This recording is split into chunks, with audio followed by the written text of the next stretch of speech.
In the air, Michigan Stadium in Ann Arbor is sold out for the 67th time. A crowd of more than 100,000 gets ready for the 1986 home opener. The atmosphere here is festive, and why not? Bo Schembechler has his Wolverines on a roll. Since being picked for a low finish a year ago, the Maize and Blue has risen to the challenge by pounding opposition throughout the '85 season on their way to a 10-1-1 record. What followed was a Fiesta Bowl victory over national powerhouse Nebraska and a #2 national ranking in the season's final polls. Last week in South Bend, Indiana, the Fighting Irish under new head coach Lou Holtz were looking better than experts predicted in what was built to be perhaps the Wolverines' biggest challenge of the new season. But a last-minute field goal attempt by the Irish failed, hooking left. Final score in a thriller from South Bend, Michigan 24, Notre Dame 23.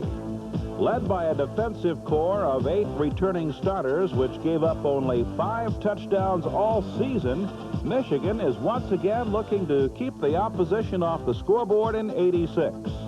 Up front, defensive tackle and quarterback sack specialist Mark Messner returns to the starting lineup, along with inside linebacker Andy Moeller, who was Michigan's leading tackler last season. But the big story this year is the offense. At the controls for the Wolverines again is Jim Harbaugh, the nation's most efficient passer last season, completing 64% of his tosses for 18 touchdowns. Harbaugh was sharp against the Irish, completing 15 of 23 passes for a touchdown and 219 yards. And when Michigan puts the ball in the air, they're usually looking for the dangerous split end, Paul Jokic, who caught 37 passes and led all Michigan receivers with 681 yards a year ago. But if you plan on double-teaming Jokic, you're leaving yourself wide open to be burned deep by speedster John Colazar, who pulled down 2 TDs in this game against Purdue last year. And don't forget about the punishing running attack the Wolverines possess either, with 1,000-yard rushing sensation Jamie Morris leading the ground attack. Morris exploded last week against the Irish, leading the Wolverine attack with 77 rushing yards and 2 touchdowns. Today's opposition, the Beavers of Oregon State, are coming off another disappointing season, finishing a lonely 9th in the Pac-10 last year. Handling the quarterback duties for the Beavers is sophomore Eric Wilhelm, who missed most of the '85 season after going down with a knee injury. And when the Beavers need the big play, watch for leading ground gainer Phil Ross, whose trademark is coming out of the backfield and catching the ball underneath coverage. But Oregon State's ace in the hole is on defense, with cornerback Levance Northington, who led the Pac-10 in interceptions last year with 7. The Wolverines may think twice before they let Harbaugh throw deep toward Northington. So this afternoon's matchup is set as Oregon State prepares to battle Michigan, with the Wolverines pressing to keep a Rose Bowl berth and a national championship on the horizon for 1986.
A sellout sold-out crowd of more than 105,000 is on hand in Ann Arbor, Michigan, as Pro-Am Sports presents the fourth meeting between the Beavers of Oregon State and the third-ranked Michigan Wolverines.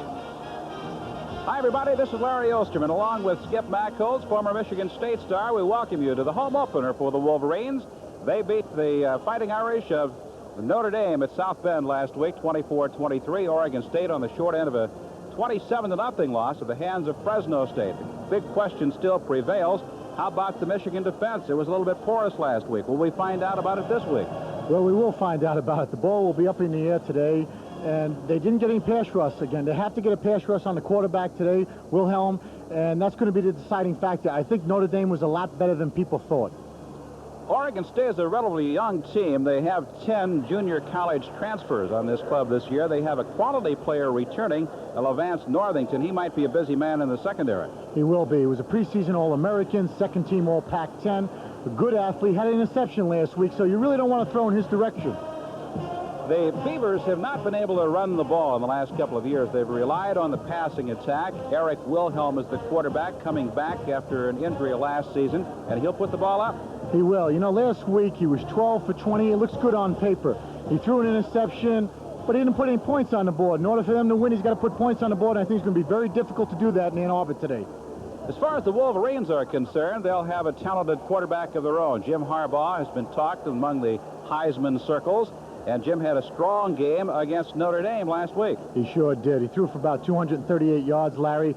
When something had to be done last week, he got it done. He is a Heisman candidate, great leader, and I'll tell you what, as Michigan goes, he goes.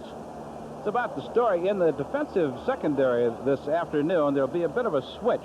Doug Mallory banged up a knee in the game against Notre Dame, and he, of course, has to be replaced, and also perhaps a little bit more pressure put on Garland Rivers to pick up the slack there. Yeah, Garland does have to show a little more leadership this week. The ball is going to be up in the air, as we mentioned. He played the run very, very tough last week, had 13 tackles, but with Mallory out, they're going to look for leadership. It has to come from him. Well, it should be a good one. Oregon State and Michigan coming up on Pro-Am Sports. Please stay with us.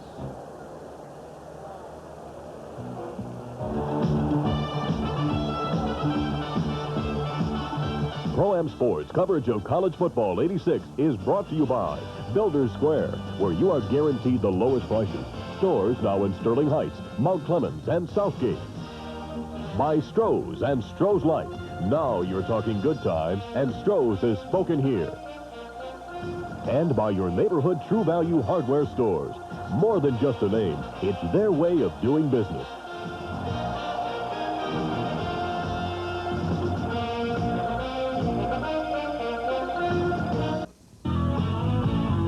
This is Pro-Am Sports, Michigan's cable sports network.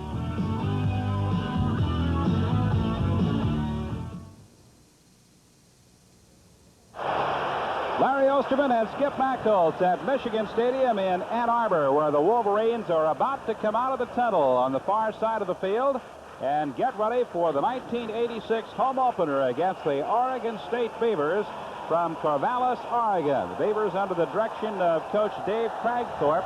He's in his second season. He has a 3-9 win-loss record. And, of course, Bo Schembechler in his 18th season as the head coach here at the University of Michigan.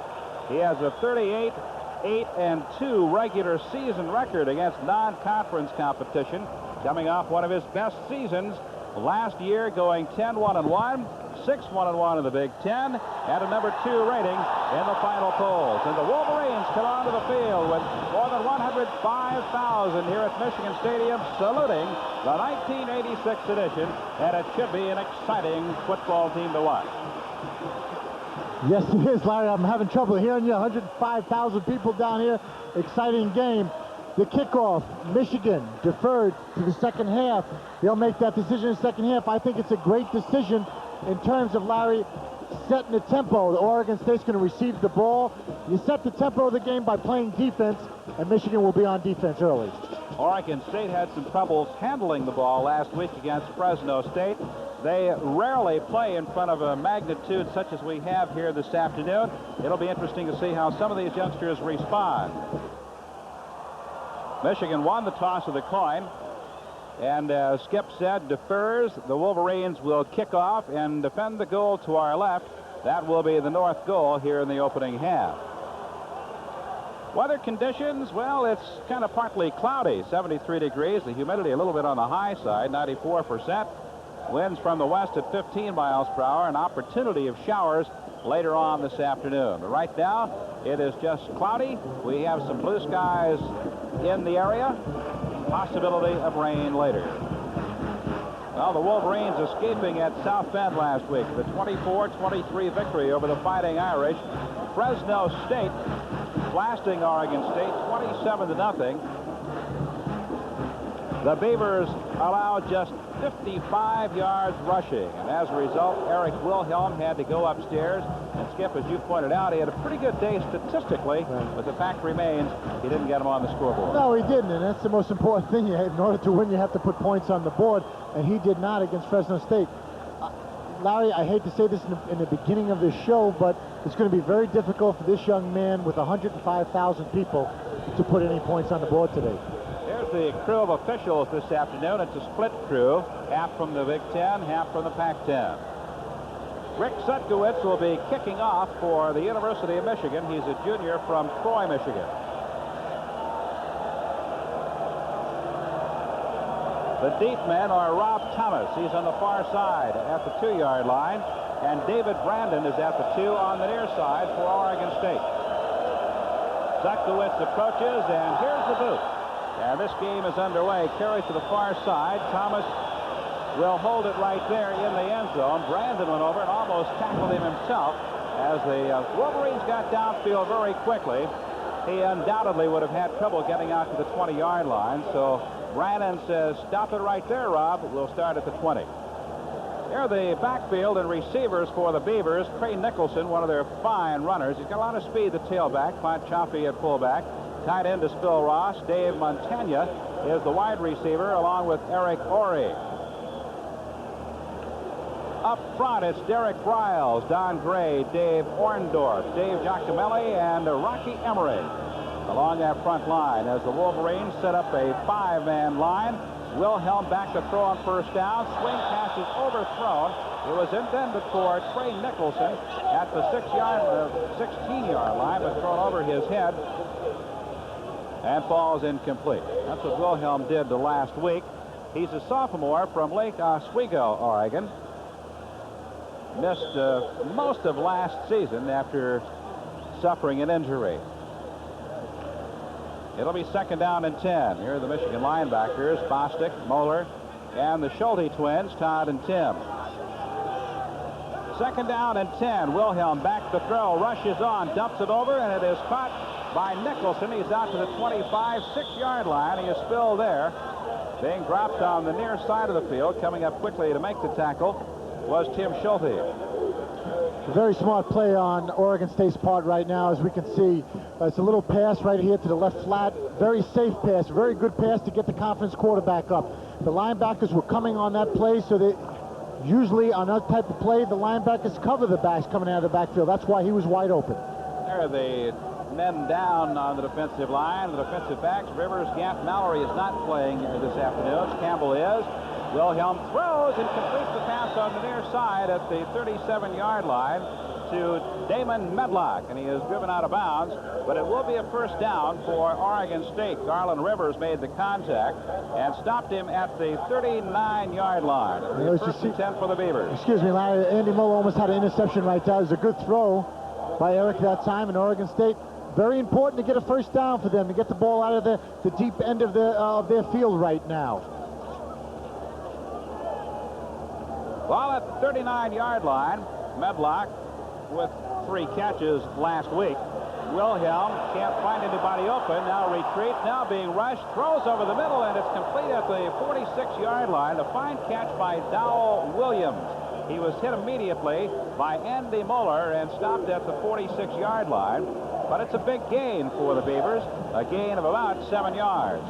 Once again, we're seeing a no pass rush by Michigan. And that's going to be the telltale factor today. If Eric has that much time to throw the football, people will get open. He had 2 receivers open. The tight end was wide open earlier, too. Roland Hawkins is split to the left on second down and about 3 yards to go. Handoff going to Nicholson, trying to turn the corner. He is hemmed in and driven out of bounds at the 48-yard line on the far side of the field. Todd Schulte, the senior from Villa Hills, Kentucky, making the tackle. Oregon State will be short of first down yardage, I presume. We'll see where they spot the ball on the far side.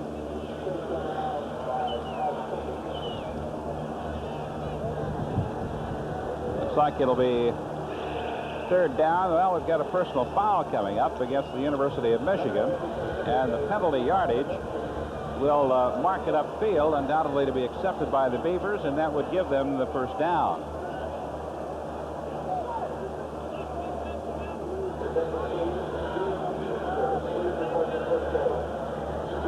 Pretty good crack made there.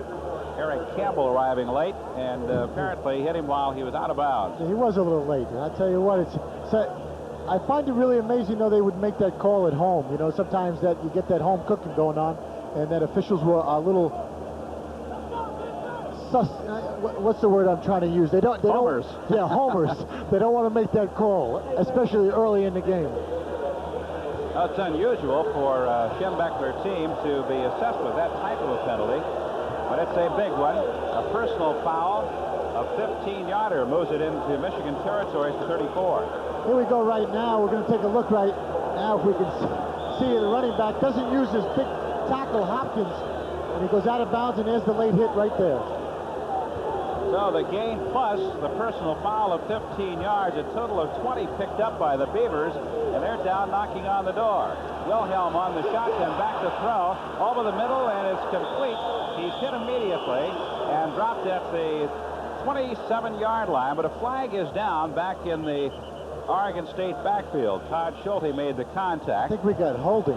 Holding against the Beavers. Right now, here's Eric setting up right now. It comes to the flanker right over the middle, but we do have a holding call.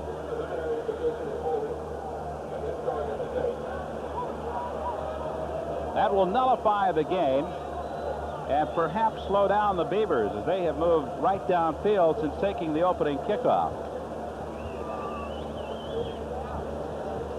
The ball has been moved back to the 44-yard line. It'll be first down and 20. These penalties seem to even off quickly. Very quickly. But you're not suggesting anything, are you? First down and 20 for the Beavers. They have a flanker wide to the right.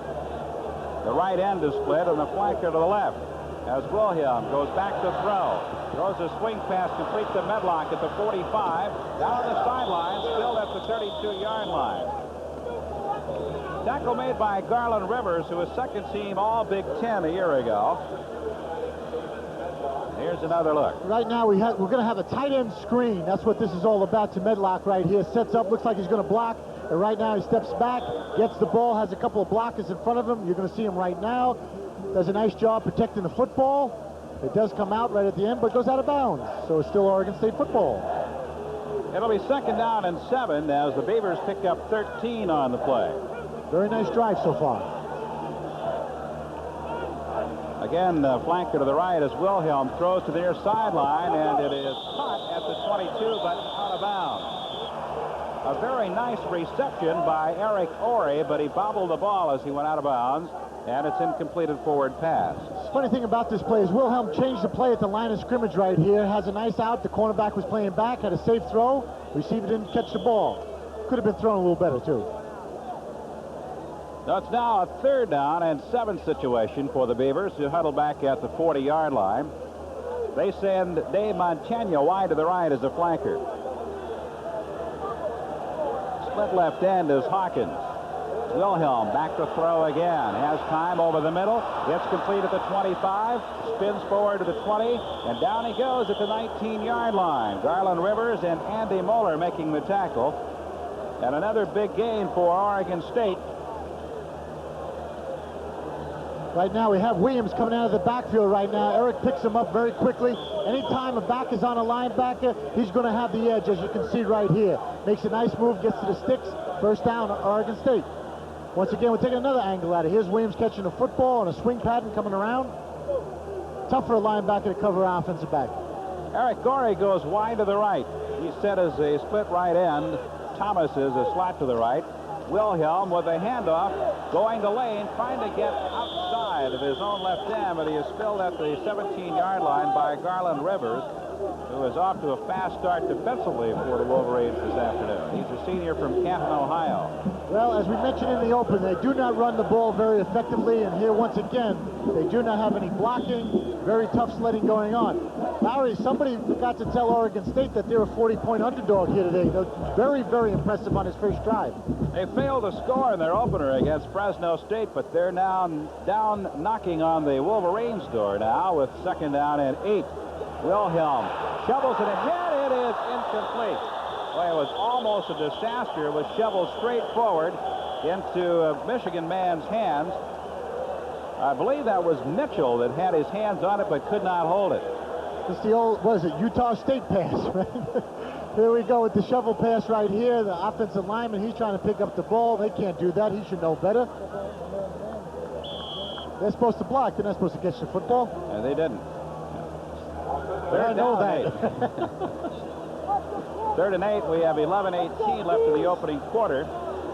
Oregon State taking the opening kickoff has moved straight down the field. Ori split to the right. Montagna set as a slot to the right. Wilhelm being rushed. He unloads. It is incomplete in the end zone. A last-minute rush, and Wilhelm had to unload sort of sidearm. Racing in again, Ivan Hicks, who is in replacing Doug Mallory, putting a lot of pressure on Wilhelm at the last moment. Well, the general, he said to everybody this time, he's got corners, he's got safeties, he's got linebackers coming, and for some unknown reason, I don't know why Oregon State was not in the shotgun. They were in it previously. They had no pressure on the quarterback. All of a sudden they come. It really takes me by surprise. Should have been in the shotgun. Marty Bream will attempt the three-pointer. It will be a 34-yard kick. Ball is down, the kick is up, it's long enough, and it is good. So Oregon State takes the opening kickoff and marches right straight down the field utilizing the passing game. And a 34-yard field goal by Marty Bream puts the Beavers in front with 11:09 left in the opening quarter. Well, you know something, Larry, it's very important. They take the ball right on the opening kickoff, drive the ball down the field. It was important they came away with something. They did. A field goal that was good gives them a lot of confidence. It's 3-0. Beavers lead the Wolverines. We'll be back in a moment on Pro-Am Sports. It's 3-0. Oregon State leading the University of Michigan early in the first quarter at Michigan Stadium. And now the Wolverines will have their first opportunity to handle a football. The deep men for the Wolverines, Jamie Morris, he wears number 23, and Sean Kolazar, he's on the near side. He stands at the 1-yard line. Kicking off will be Troy Busanich for Oregon State. And here's the run-up, and the short end-over-end kick. Morris fields it at the 13. Out to the 20, a big hole to the 30, cuts to his left, 35, 40, and down he goes at the 41-yard line. A 29-yard kick return by Jamie Morris. It looked like he might get even more as that big hole opened up the middle. Scott came up and made the tackle on Morris. Look at this. Let's take a look at Morris right now. He's going to receive the ball at about the 20-yard line. Look at the blocking right now. Superb blocking right now. There's all sorts of holes going on. Jamie just picks the proper one, gets up, and what Oregon State did not want to do is get the fans involved, and right now they are involved. Kolosar is flanked to the right. Jokic is a split right end as the Wolverines operate from the line of scrimmage for the first time. The handoff goes to White. He bowls through on the left side, gets out to about the 43-yard line. Picked up a couple. Morris, White, Brown, Kolosar, and Jokic. The backs and receivers for the Wolverines up front, Hussar, James, Vitale Hammerstein, and John Elliott. It'll be second down, 8 yards to go for Michigan. White is out of the ball game, and I believe that was Perryman that has gone in to replace him. It is. Harbaugh statistics last week against the Irish, throwing for 239 yards. Kolosar is flanked wide to the right, left end split on the short side. Harbaugh throws to the long side. Kolosar has it at the 45, 40, dives forward inside the 35 to the 34-yard line. Kolosar with a great extra effort just dived through the air. Levance Northington finally hauling him down, a game at 23. As we take a look at Jim dropping back right now, nice pass here to Kolosar. He's wide open. I don't know where our man Northington. He's gone. He got turned around, and right now this is all day long, Larry. If they're going to do this, this is all day long. Paul Jokic flanked wide to the left. It's first down for Michigan. The ball at the 34-yard line in Oregon State territory. Harbaugh has Perryman behind him. Hands to Morris. Big hole. Cuts outside 25, 20. Down the sideline and out of bounds inside the 15-yard line. Rocco Mendenhall with the touchdown saver, driving Jamie Morris out of bounds inside the 15, a gain of 19 yards. Well, there's nothing fancy about this. Look at the hole. Everybody could have ran through that one right now. Morris just gets to the outside, runs it, tries to keep his feet in bounds as much as he can, gets down to about the 14, 15-yard line. The linebackers, Johnson, Schneider, and Curtin for Oregon State, as the Wolverines come up with another first down situation, and they plow forward to the 12-yard line. Gino Mingo, a senior from Denver, Colorado, making the tackle. It'll be second down and about 7 yards to go.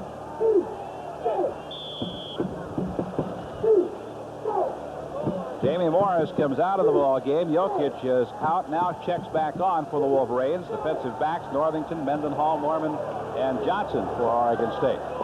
It's second down and 6 yards to go. Jokic is flanked wide to the left. The ends are tight.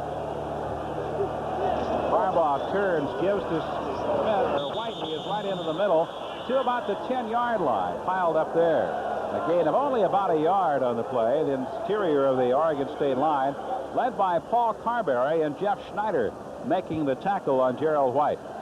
Carberry does a nice job right there. He eludes the blocker, makes a tackle for a gain of about 1.5. Good job that time. It'll be third down and short 5 yards to go for the first down. Colasar goes wide to the left. Last week, White accomplished that. Harbaugh with White and Morris behind him. Harbaugh rolls to the left, gets a block, throws. He's got White open. He's in the 5. Touchdown, Michigan.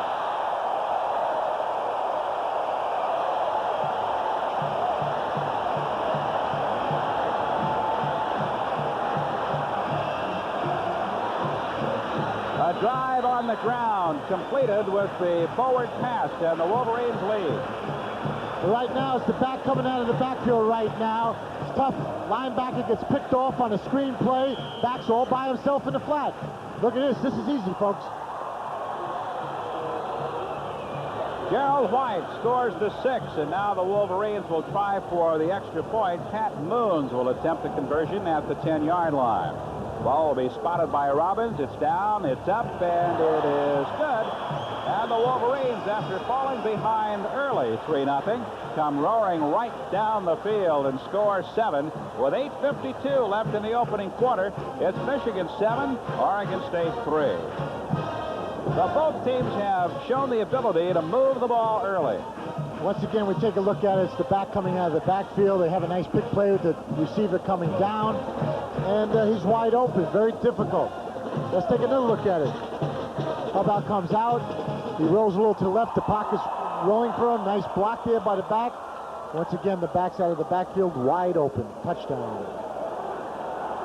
Gerald White, the senior from Titusville, Florida, putting the Wolverines on the scoreboard. And now Michigan will be kicking off for the second time this afternoon to Oregon State. What an assortment of backs Michigan has, Larry. Oh, they have a lot of depth and a lot of experienced depth. There's the scoring drive, consuming 2 minutes and 17 seconds, traveling 59 yards, needing only 6 plays. Big chunks of yardage on the ground, and then the finale, the pass to Gerald White for the touchdown. The deep men now are Rob Thomas. He wears number 18. He's on the far side. And David Brannon wears number 10. He's on the near side for Oregon State as we get ready for the kickoff. Rick Sutkiewicz has the ball blown off the tee, and he'll have to re-tee it. It's minus 1 shoe. Excuse me, Larry. I would be a little concerned if I was Oregon State. 6 plays, immediate touchdown. The defense looked a little shaky, if at best. Their best opportunity may be to try and control the ball themselves. I don't think that they're going to stop the Wolverines if Michigan has the ball, and that is not anything new. Here's the kickoff. Thomas will take it at the 3-yard line. Goes up the far hash marks. Upended, lost the ball at the 25. Wolverines may have recovered. They did. A big hit. Ball pops free.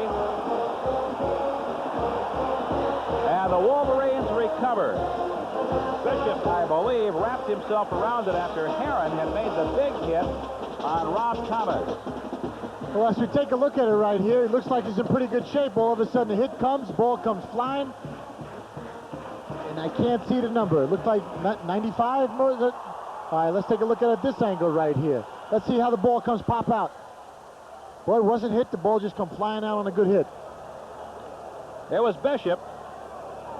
And the Wolverines have a chance to add another quick one on here in the mid-stages of this first period. Harbaugh being rushed, unloads, and it is intercepted at the 2-yard line. It was intended for Jokic, but going up to grab it was Scott. Looked like Jokic had gotten hung up en route to the point that Harbaugh had unloaded. Well, as we can see, he's going to get some pressure from the outside. It's a corner blitz right now. Ball should have never been thrown, especially in the situation that they are. They're on the 21-yard line. They got everything going for them. A very ill-advised pass to throw. And it's intercepted by Kevin Scott.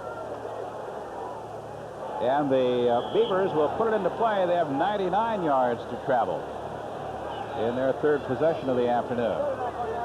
Harbaugh on the near sideline as the Beavers come to the line of scrimmage. They have Dave Montagna split left end.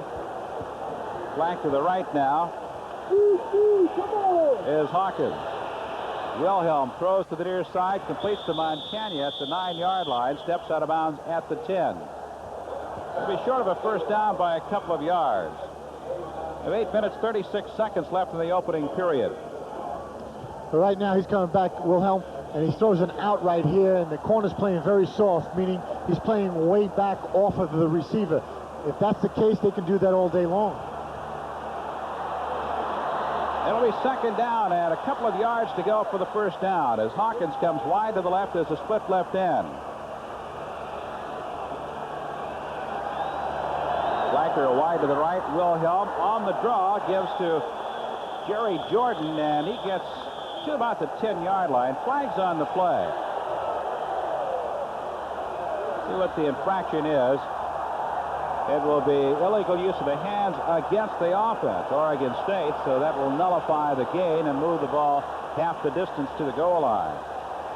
The reaction in the background is a result of the Michigan wave which is going on. The fans entertaining themselves at the present.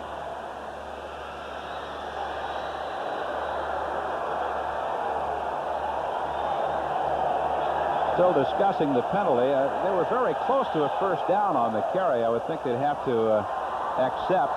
The down box would have been third and less than a yard had the penalty been nullified. If they accept the penalty, it'll be half the distance, and it'll be second down. There's a lot of discussion going on at the sidelines. Discussion. Yeah, I can't believe it. As you were mentioning, Larry, they're going to be third and about a yard and a half. I don't think there's any decision to make. You've got to accept the penalty. And they did. It'll move it back to the 5-yard line where it'll be second down.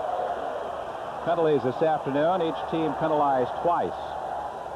8:21 left to be played in the opening period. Michigan leads Oregon State 7-3 on a perfect afternoon at Michigan Stadium. Wilhelm looking to the far side to get some help from Dave Kragthorpe, the head coach, who is in his second season. They send Ross wide to the right. A slot to the right is Dave Montagna. Left end is split slightly as Wilhelm retreats to his own end zone, unloads, and it is complete at the 11-yard line. He's hit immediately. Arnold coming up very quickly to make the stop for the University of Michigan. As Montagna made the catch, and about one stride later, he was down.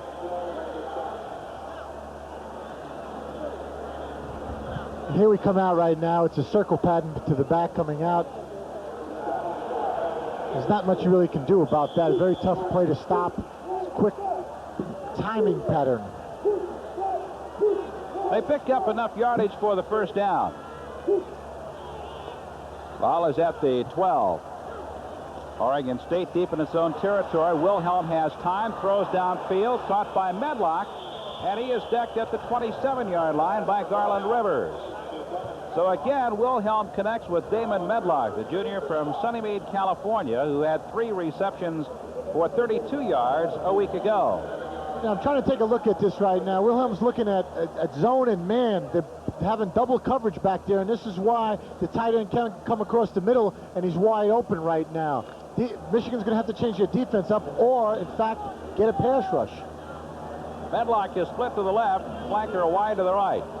Is Montagna, Wilhelm, and there are flags all over the place, and a delayed handoff to Williams. The play had been blown dead, and we have an infraction coming up, I believe, against Oregon State. It is illegal procedure against the Beavers. That'll cost them 5 yards, and it'll be first down and 15. 7 minutes, 16 seconds left in the opening quarter. Bo Schembechler said he expected 40 passes minimum from Eric Wilhelm this afternoon. Based on what we've seen in the first half of this first quarter, I would guess he's going to be pretty close to being on target. Yes, he is right now. And they're effective throwing the football right now. Michigan has not put a pass rush on. There are some vulnerable spots, and Wilhelm's taking advantage of it right now. It's been a controlled passing game. They've not gone for the long bomb. It's been a very conservative type passing game, controlling and protecting the ball. They're in the shotgun now. Whoops! Right back. No, McWilliams started to the right, throws, but the official caught him and blew the whistle, and that'll cost him 5 more. Dowell Williams on the play knew he had done bad. Yeah, it's the right tackle, Giacomelli, I believe his name is, and also the back. They moved simultaneously at the same time. It was kind of strange that both players would move. Yeah. Maybe they had a mix-up in the huddle with the signals. Regardless, it cost him another 5, and now Wilhelm is looking at first down and long. 20 yards to go for the first down as the ball is moved back inside the 18-yard line.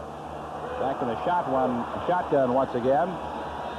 Wilhelm with a swing pass, completes it to Jerry Jordan, cuts upfield to the 25, and down he goes at the 30-yard line. A diving tackle on the far side for the Wolverines, made by McIntyre and Arnold. Right here now is the swing pass to the back again. They've been doing that very effectively. Ivan Hicks, he has to make the tackle. Michigan was in pretty good shape that time, but you got to make the tackle when it's there. That was Lane, the ball carrier, following the reception, and he picked up big yardage. 12, and it'll be second down and a short 8 to go. The ball on the hash mark on the far side at the 30-yard line. Rob Thomas is flanked wide to the left. Medlock in motion to the right now reverses. Comes back to the near side. He drew the Wolverines offside as a result. Another flag is thrown, and it looks as though this will cost the Wolverines 5. Medlock had started to the short side of the field and did a full pivot, came back, and it looked like the right tackle or guard pulled off for the University of Michigan. It'll be a 5-yard penalty against the Wolverines. Offside. Wilhelm just trips over the AstroTurf that time. He was trying to get outside. He was going to have a moving pocket to his left, and the turf was a little too high. Dave Folkertsma was the man that was guilty of the infraction. So the yardage paced off against the Beavers has now been paced off against the Wolverines, and it's back down to a 2nd and 2.5 situation for Oregon State. They're on the far hash marks. Wilhelm changing at the line of scrimmage, throws to the far side to Hawkins, steps out of bounds after the catch, but picked up the first down out to near the 40-yard line. So again, that controlled passing attack of Oregon State has moved them out of the very depths of their own territory. They're back at their own 1-yard line and are out now at a decent field position where they can open the playbook, and maybe they already have. The passing game is the playbook. They have, Larry, and I'll tell you, the most impressive thing about this sophomore is that, for example, he just called that play from the line of scrimmage. He's looking at the defense. He's reading it properly. Ori is flanked wide to the left. They hand the lane, trying the short side. He's hemmed in, goes nowhere. He stopped right at the line of scrimmage. A good job by Andy Moeller. Hemming him in, and the senior from Ann Arbor Pioneer decked him at the 40-yard line. No gain. It'll be second down and 10. Let's take a look at the play right now. We got the back coming out. dancing around looking for a hole. There's nothing there. Michigan does an excellent job of stringing out the play, and there's the tackle. Rob Thomas comes wide to the left as the split left end. Now he's moved that back as a flanker. They have the left end split as Wilhelm goes straight back to throw over the middle. Wow, what a hit at the 49-yard line. It was caught by Thomas, and he was drilled by Dieter Heron. What a blast. But it's another first down for Oregon State. This is a big hit by Heron. But the big problem here is that they sent the man in motion and caused Michigan to have some problems. That's why this man was wide open down the middle of the field. Let's take a look at this hit. This is a pop, folks. This is a big league play. It's another first down for Oregon State. It's Michigan 7, Beaver 3 with 4:15 left in the first quarter, and the sun is out in Ann Arbor. Bad snap, picked off by Wilhelm. There are flags all over the place as a result of infractions, and it looks like it'll be illegal procedure against Oregon State. There have been a lot of penalties in this drive on each team.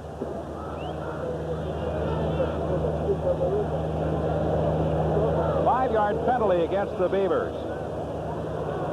Illegal procedure. Moves it back to the 46-yard line. And it'll be first down and 15 from that point for the Corvallis club. Oregon State has lost 5 consecutive ball games. They're trying to snap the string here this afternoon, but it's going to be a tough task.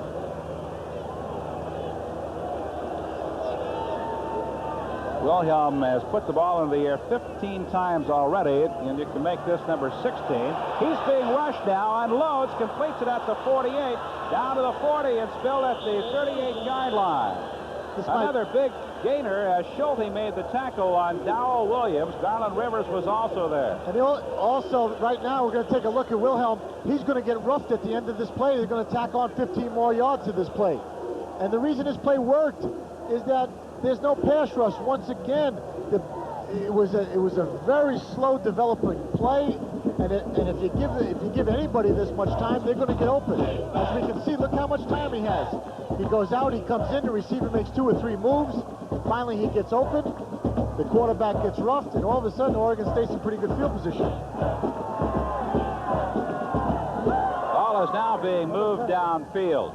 With 3 minutes, 39 seconds left to be played in the opening quarter. It'll be placed between the 38 and 9-yard lines in Michigan territory as a result of the roughing the passer penalty, and it'll be a first down for Oregon State.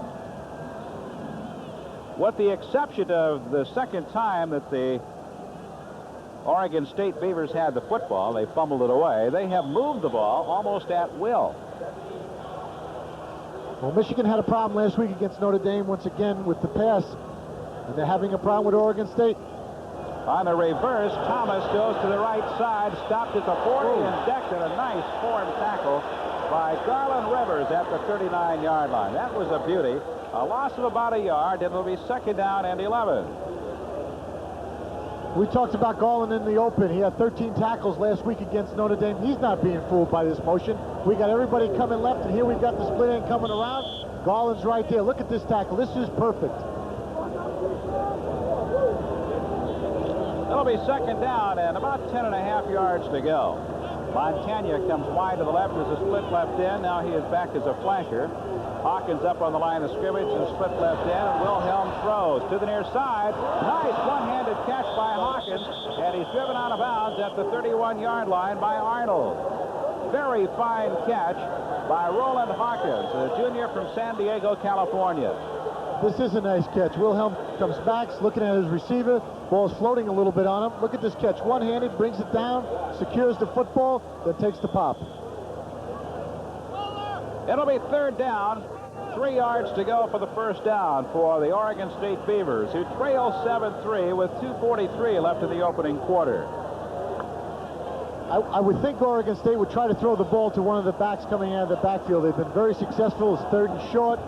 It's something, if the play is executed properly, it cannot be stopped. Wilhelm had 6 different receivers last year. Unloads, completes it at the 25-yard line to Thomas, and he is necktied down at the 23, and there may be a face mask coming up as a result of the tackle made by Tony Gant. Wilhelm this afternoon has already used 7 receivers. It is a face mask, as had been anticipated.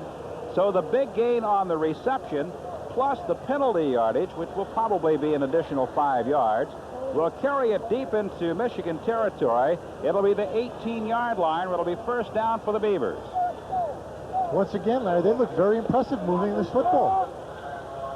Dave Cragthorpe, the head coach at Oregon State, formerly at Utah State, was at BYU, so he knows a little something about the passing game. And he was downriver. That's right, he was at Wyandotte High School. First and 10. Wilhelm looks, throws to the sideline, incomplete, intended for a lane. Andy Moeller was over defending against the pass, but it was too wide for either man to catch. That'll bring up second down and 10 yards to go for the Beavers at the 18-yard line. Hash marks on the far side.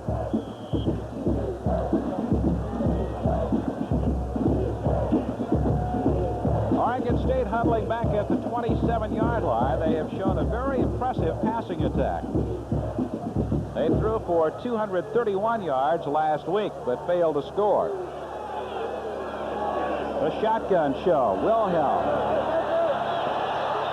looks, throws over the middle, incomplete. It was in and out of the hands of the intended receiver, Eric Opry, who was right there at the 10-yard line and just sailed right through his hands. So now it'll be third down and 10. There's really no excuse for that. Wilhelm did talk to his receiver after he came back to the huddle, but the ball's perfectly thrown, should have been caught. Corey spent a couple of years at Santa Ana, and he was a great receiver on the junior college level. But he let that one get away. Listening to some footsteps that time. Third down and 10 yards to go. Big play and a high snap. Wilhelm throws to the near side, incomplete, a little high and behind. Dowell Williams, the intended receiver. We got roughing the quarterback. Another roughing penalty coming up against Michigan. Well, I'll tell you, the Wolverines have made it tough on themselves here, adding to the problem with these roughing penalties. And let's take a look at this late hit right here. Is it a late hit? Well, the camera did go away, but it looked like the defender was going to come in and take care of Eric. So that will move the ball down to the 9-yard line. And looks from here as though it'll be a first down. Nope, they have spotted it just short of the 9-yard line. So it will be just short of a first down. Or is it? Nope, it's going to be a first down. First and goal.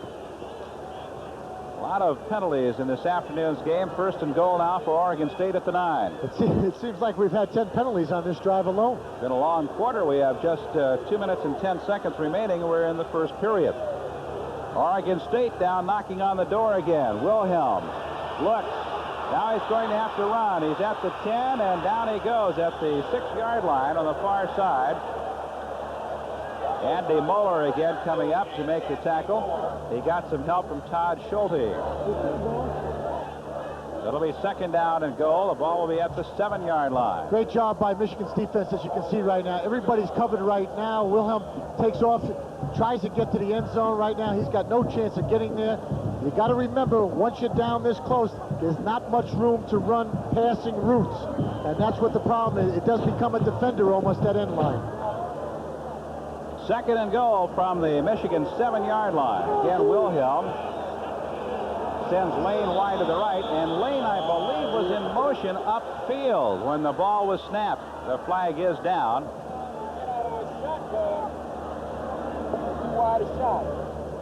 Illegal procedure against the Oregon State Beavers, cost them 5 yards. That is a big penalty. It is a big penalty, and the problem once again is when you get down in this area and you cannot run the football, boy, it limits your offense right now.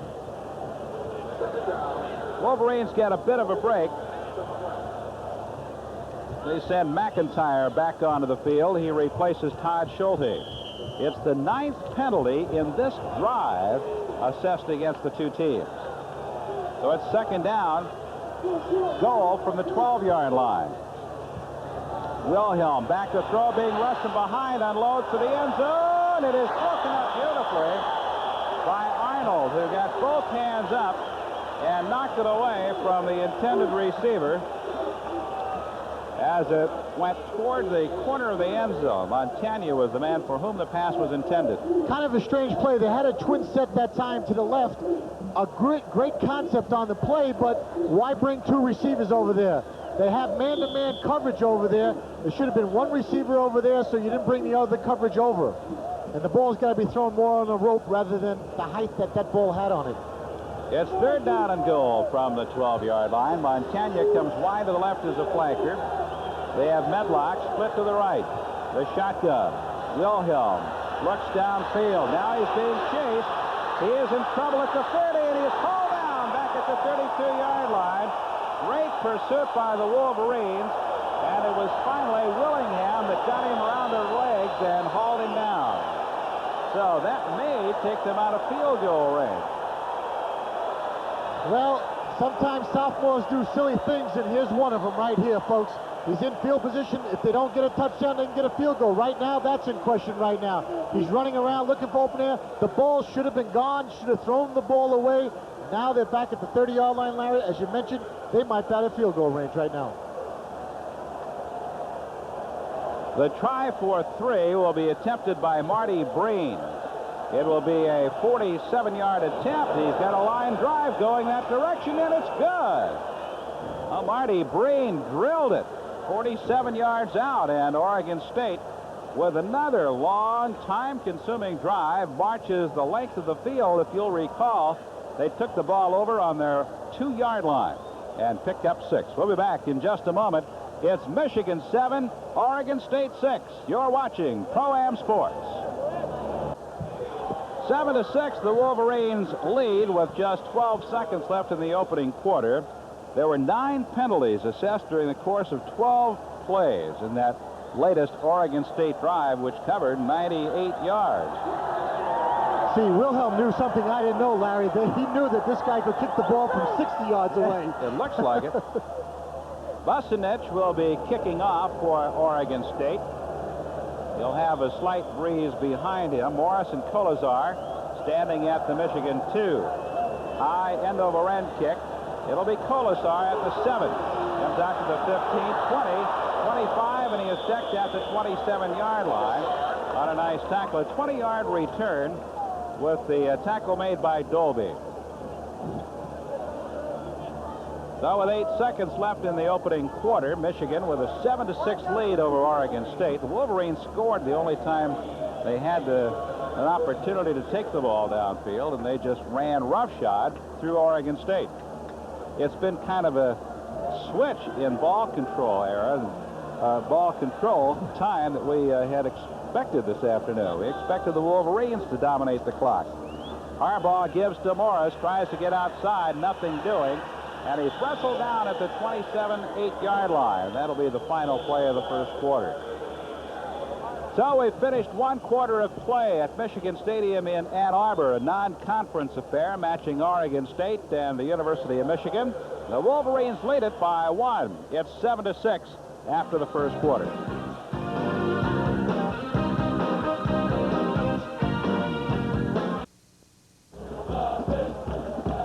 Tomorrow, it'll be college football at 10 o'clock. A great SEC matchup. Alabama's Crimson Tide against the Gators of the University of Florida from Gainesville. At 1 o'clock, it's Hazel Park Racing on Pro-Am Sports. Then at 1:30, it's the final game of the weekend series matching the Yankees and the Tigers. Walt Terrell goes against Doug Grabick. We'll have it live for you at 1:30 here on Pro-Am Sports.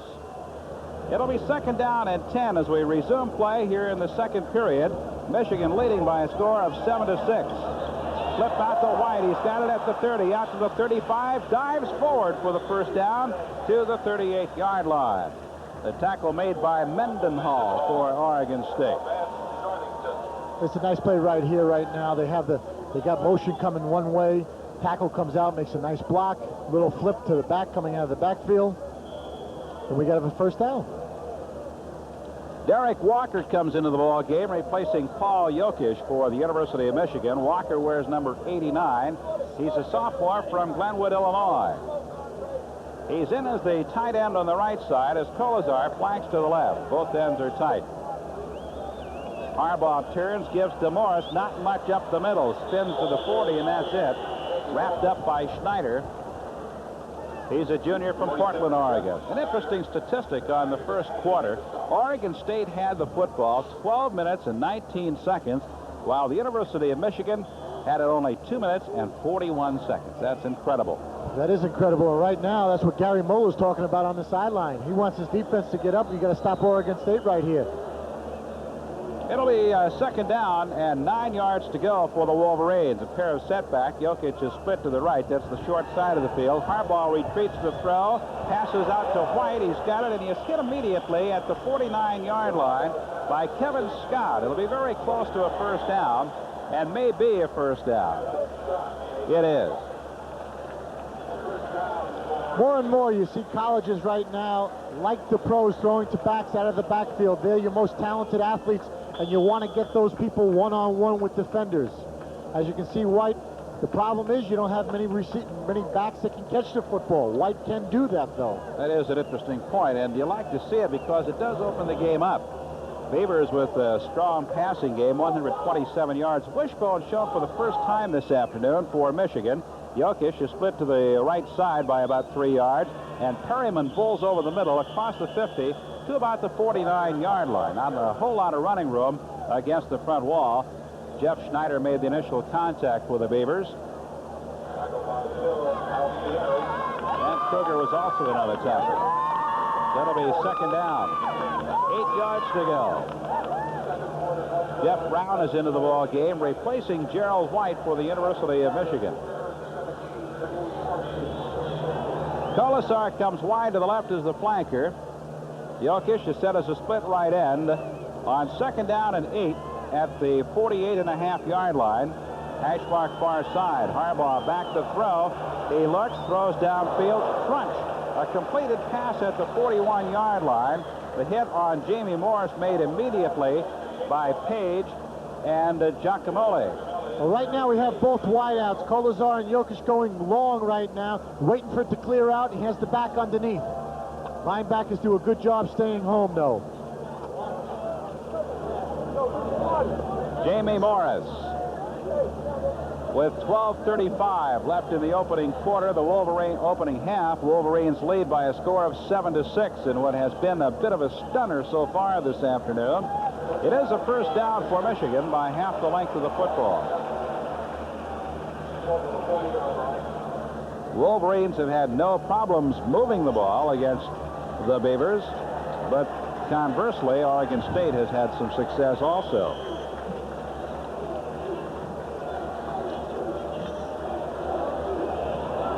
Higgins has come into the ball game now for the University of Michigan. He's a split end on the right side.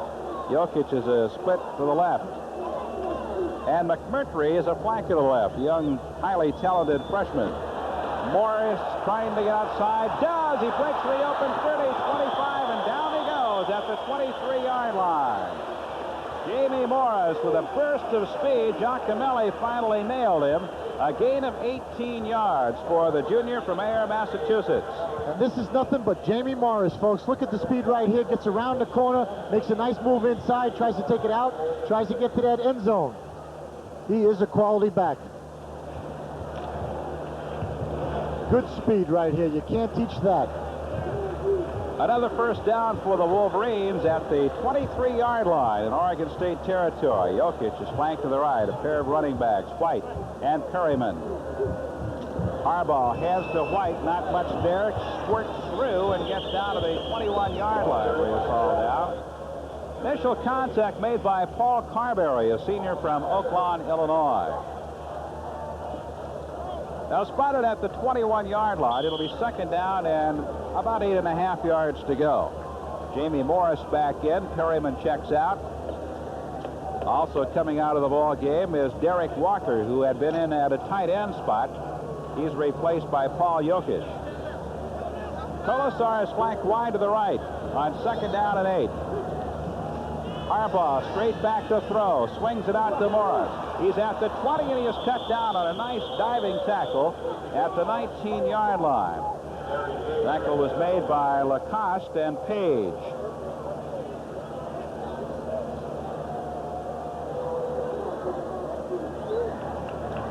It'll be 3rd down and 6 yards to go. Harbaugh, quick visit over on the near sideline. Jokic comes out. And back in is Ken Higgins, the senior from Battle Creek Lakeview. He'll be set as a split right end with Colazar flank wide to the right. Now he's moved up as a split right end. McMurtry is split to the left. Harbaugh with receivers all over. Back to throw. Deflected pass. It is caught by Higgins at the 11. A deflected pass and a diving catch by Ken Higgins. Another first down for the Wolverines. And this is a great reception by Higgins. As you can see, the ball's going to get deflected at the line of scrimmage. And watch him get his hands underneath the football. Good catch. Higgins, a senior from Battle Creek, played at Lakeview High School. Jeff Snyder making the tackle. Once again, there's Higgins. Nice job. Good concentration. It's a first down for the Wolverines at the Oregon State 11-yard line. Harbaugh has Jokic wide to the right.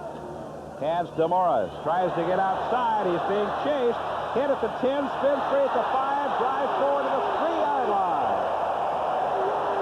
Great effort by Jamie Morris. It looked as though he'd be stopped at the 10, but he kept plowing and carries to the 3-yard line. It'll be 2nd and goal. Here's Jamie running to his right now. He's trying to outrun the defenders. Can't do that. So he changes it up, starts running away from him, runs right over him. Good job. Jokic checked out of the ball game.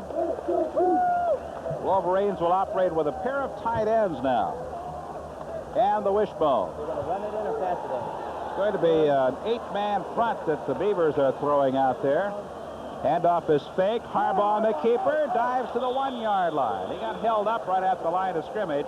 Jeff Snyder had a hold of 1 foot, and Harbaugh just lunged down to the 1-yard line, and it looks as though it may be enough for a first down. And that's the important thing. We're going to watch Jim come down the line right now. Not a very clean exchange by him and Perryman right there. Sees the opening, goes for that first down. That's why they were in the, similar to a full house, the wishbone. You got the back up, short yardage offense, and he's very, very effective with that down in the goal line. Michigan's always been effective with that wishbone down on the goal line. Harbaugh having another very fine passing day. This time they picked up the first down with the run. And it'll be 1st and goal for the Wolverines, about 1.5 yards from Pater. Thomas Wilshire comes into the game. He's a senior from Detroit Central High School. He replaces Jamie Morris in the tailback spot. That would bother me a little bit if I was Morris. He did all the work. I would think they would give him the touchdown down here. Harbaugh again with the ends tight and the wishbone. Turns, fakes, pitches back. White going in. Touchdown, Michigan.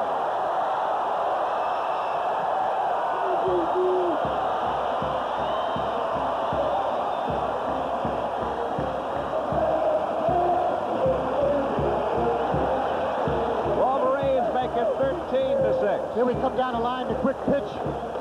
White just outruns everybody to the corner. Very effective offense if it's run properly. It's 13-6, and Pat Moons will attempt to put the extra point on the board now with 8 minutes, 33 seconds left in the opening half.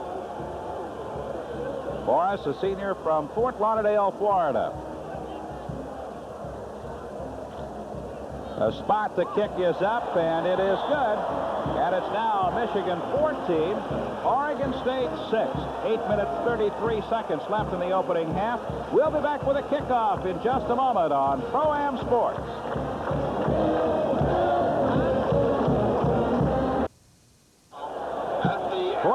to 6. Michigan leading Oregon State with 8:33 left in the opening half. The Wolverines with a long and time-consuming drive for the latest TD. Here we come down with the wishbone rights again. Jimmy pitches the ball right to White. It's a foot race right now to the corner, and White's going to win it. Once again, if the quarterback reads the defense properly down there on the goal line with the wishbone, it really is an unstoppable offense to use. You're always a man short on defense. A 13-play drive, traveling 72 yards. The Wolverines using 6 minutes and 39 seconds of clock, with Gerald White going in, the senior from Titusville, Florida. Now here's the kickoff for the Wolverines. Carries to the near side. Rob Thomas fields it at the 9. He's out to the 20 and spilled at the 26 or 7-yard line. Big pile up there. They'll mark it at the 27. And Oregon State, following the 19-yard return by Rob Thomas, will have pretty good field position to begin operations. Is anybody going to stop anybody in this game? It doesn't appear to be. If what we have seen so far continues throughout the ball game, it's just going to be one march followed by another. Well, I'll tell you what, it's a very appealing game right now. I think everybody was thinking there was going to be a blowout. Michigan was going to dominate. Once again, Michigan's having problems defensively, and Oregon State's taking advantage of it. Well, it still could be. But Eric Wilhelm has done a whale of a job in operating this club offensively. He throws a swing pass out to Trey Nicholson. He's at the 30 and scrambles forward across the 35 to about the 36-yard line. Eric Campbell, the junior from Gary, Indiana, made the tackle. Here's the influence of the Pac-10. On the West Coast, they seem to throw the ball much more than we do here in the Midwest. Simple swing pass, it's a release. If nothing's available downfield, they throw the ball to the back in the flat. That's their safety valve. They've been doing it very successfully today. A flanker wide to the right now for Oregon State as Mitchell. Wilhelm hands to Jordan, and a flag is down. He's spilled at the 35-yard line. Mark Messner made the tackle, but there's a flag down right at the 35. And we may have a penalty coming up here against Oregon State. We will. Illegal use of the hands. We sure do. The center, number 62, Dave Orndorff, had his hands out a little bit, and he got caught. Wolverines will undoubtedly accept the penalty. It'll be 3rd and a yard to go if the penalty is declined. But with a walk-off, it moves it back to the 25.5, where it'll be 2nd down and 10.5 yards to go, or 11. They're always picking on those linemen. Those linemen should be picked on. I know what you guys do down there in the trenches all the time. You pound on people and hold them and scrape and scrap and I tell you, Oregon State right now, Larry's done a very, very good job of protecting the quarterback as we're taking a look at the stats right now. Once again, as we mentioned during the open, Oregon State cannot run the football. Wilhelm is throwing long for one of the few times, and he throws it out of bounds. It was intended on the far side for number 86, Ori. Eric Ori, a senior from Huntington Beach, California.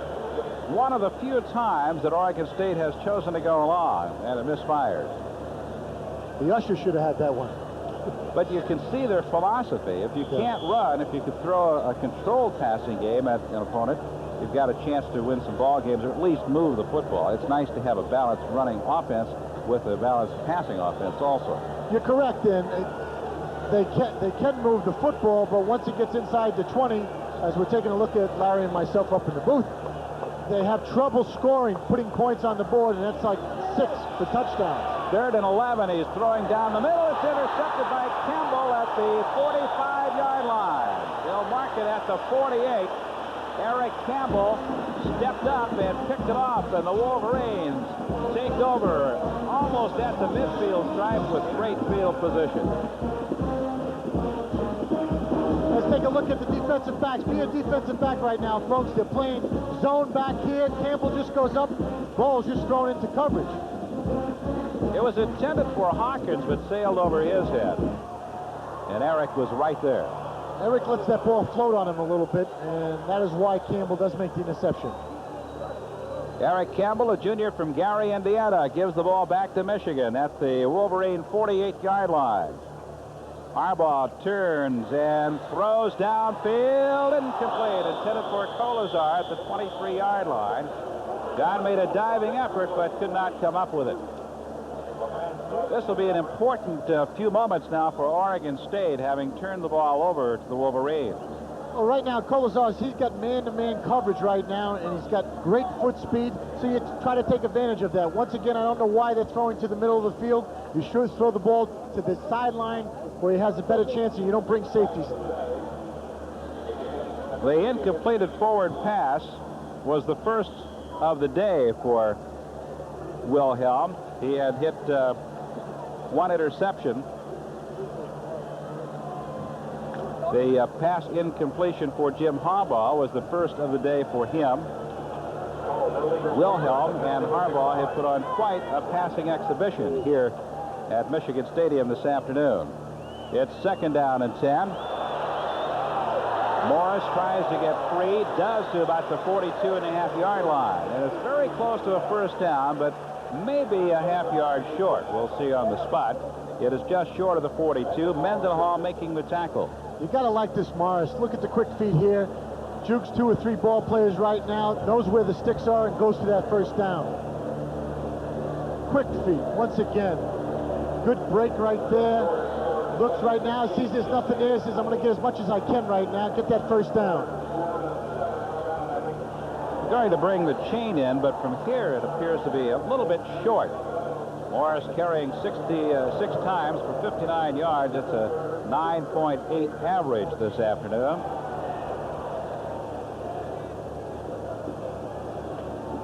It's going to be that much short of a first down.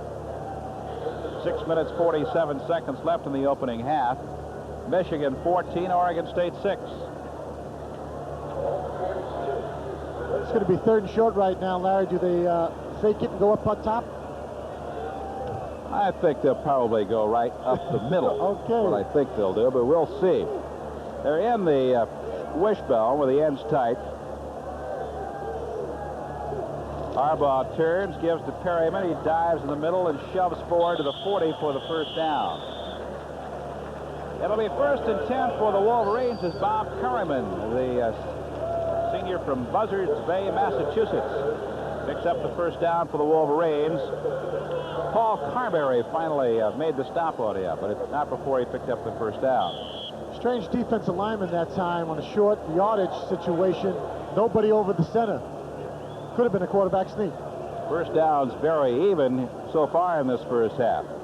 Colazar, flank to the left. Now he backs off a shade as Jeff Brown comes over and sets up as a tight left end. Morris is hit right at the line of scrimmage and decked at the 40-yard line. Oregon State doing a pretty good job in shutting off the Michigan ground attack up the middle this afternoon. Matthews making the tackle. It'll be 2nd down, 9 yards to go. Jeff Brown is out of the ball game. Ken Higgins is in for the University of Michigan. 5:46 left in the opening half. Colazar goes wide to the right. Higgins is set as a slot to the right, and McMurtry is split to the left.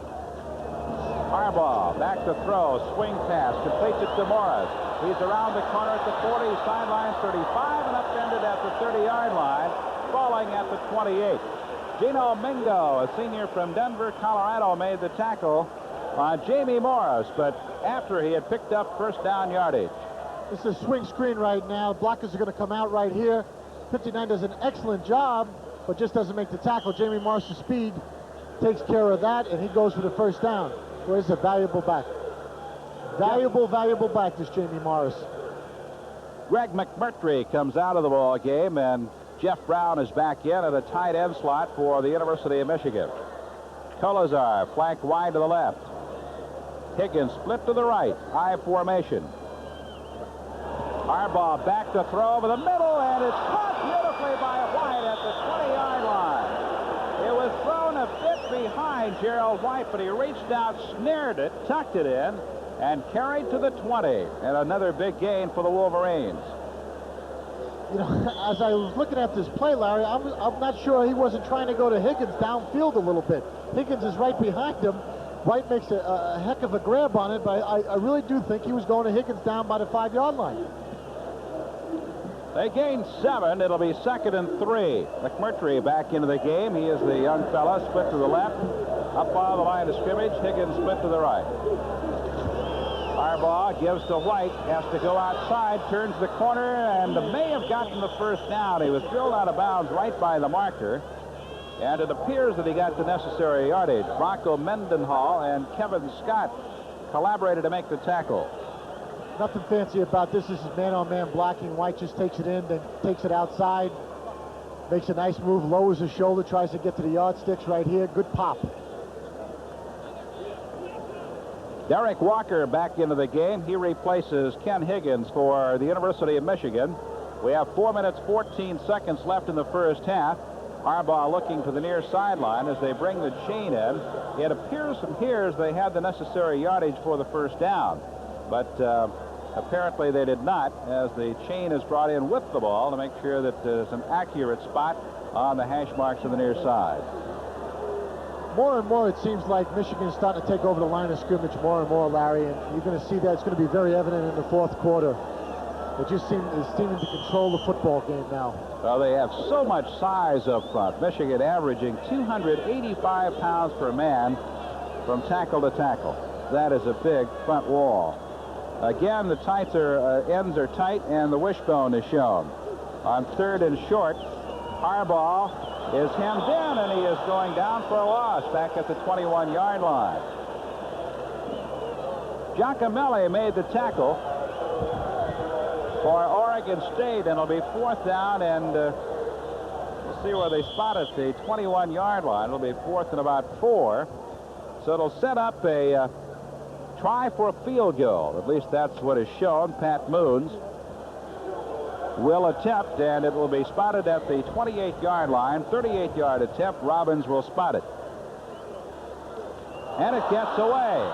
Now it's picked up by Robbins, and he's going to be hauled down back at the 47-yard line. So the Oregon State Beavers not only get a great break, they get great field position as Jeff Snyder made the tackle on Robbins after it had scooted away. You talk about a change of events right here. Right when you thought Michigan was going to score a touchdown or go in for a touchdown, a pretty good snap, just the ball was mishandled. So the ball is turned over to Oregon State. We'll be back with more in just a moment on Pro-Am Sports.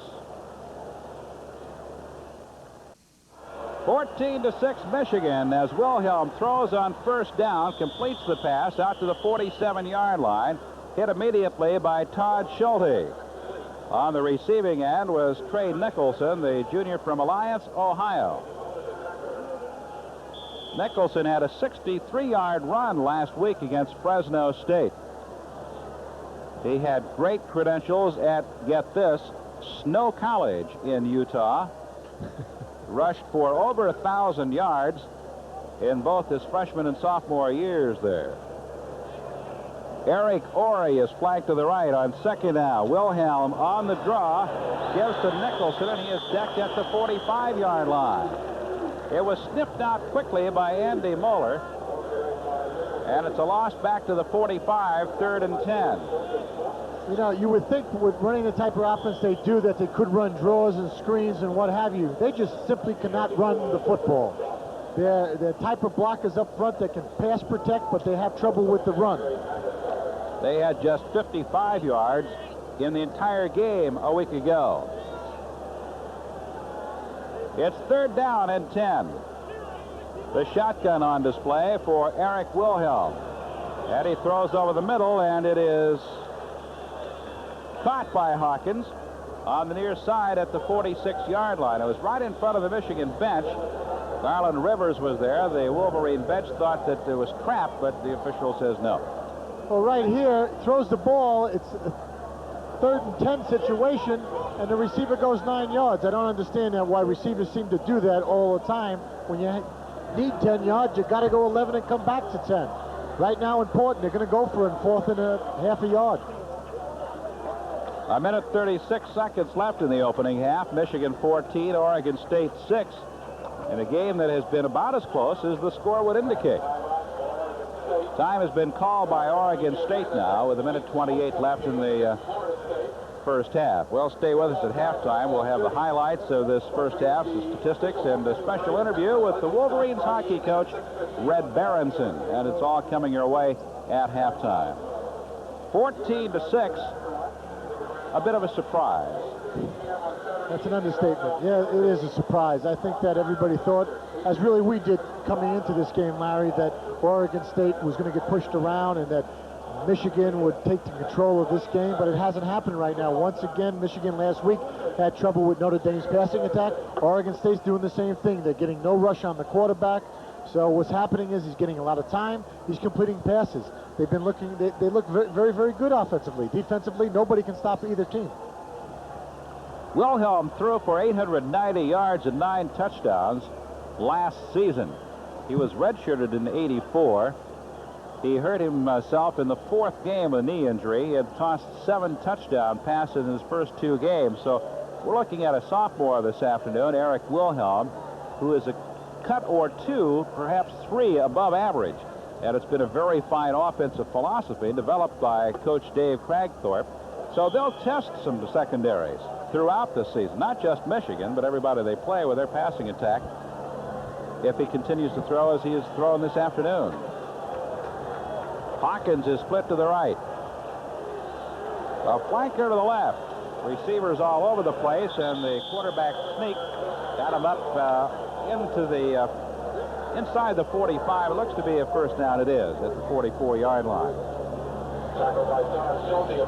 As you can see, all the enthusiasm on Oregon State's football team right now. They're all patting each other on the back. They're ready. They're looking to score some points before the end of the half here. It was a major turnaround. The Wolverines looked like they were going in for the 3rd touchdown of the afternoon. Then it looked as though they would have to settle for a field goal. And as it turned out, they gave up the football, giving Oregon State great field position. Wilhelm throws over the middle, caught at the 40-yard line by Jordan, and he is spilled at the 36-yard line by Garland Rivers. Clock has stopped with 57 seconds left in the first half. Very safe play again. Waits. It's a circle pattern by the back coming out of the backfield. They wait for the linebackers to drop off. The back comes out. Very safe pass, and they let the back do the work after he catches the ball. Gave you an improper identification. Was Dowell Williams, number 32, rather than Jerry Jordan, number 22, that caught that pass. They carried it to the 36-yard line. It'll be 2nd down and 2. Time again called by Oregon State with 57 seconds left in the opening half. Dave Cragthorpe, the head coach, the man to the right of your screen, was the athletic director and head football coach at Utah State before coming to Oregon State. Was at Idaho State and won the NCAA Division I AA championship, the national championship in 1981.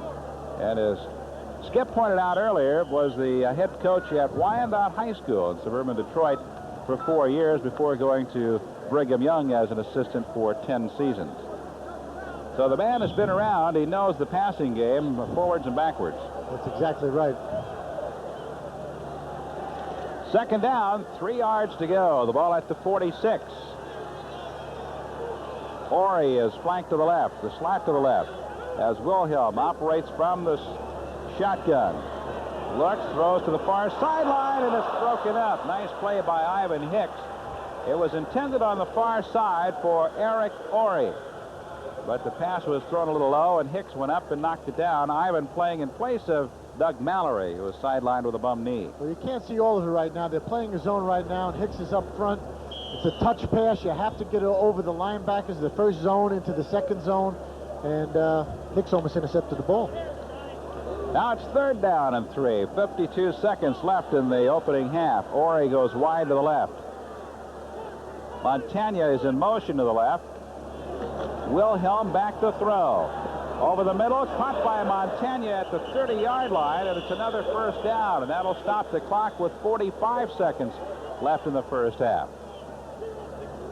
Dave Montagna, the senior from Orinda, California. They go right back to the same area right now. It's a hook.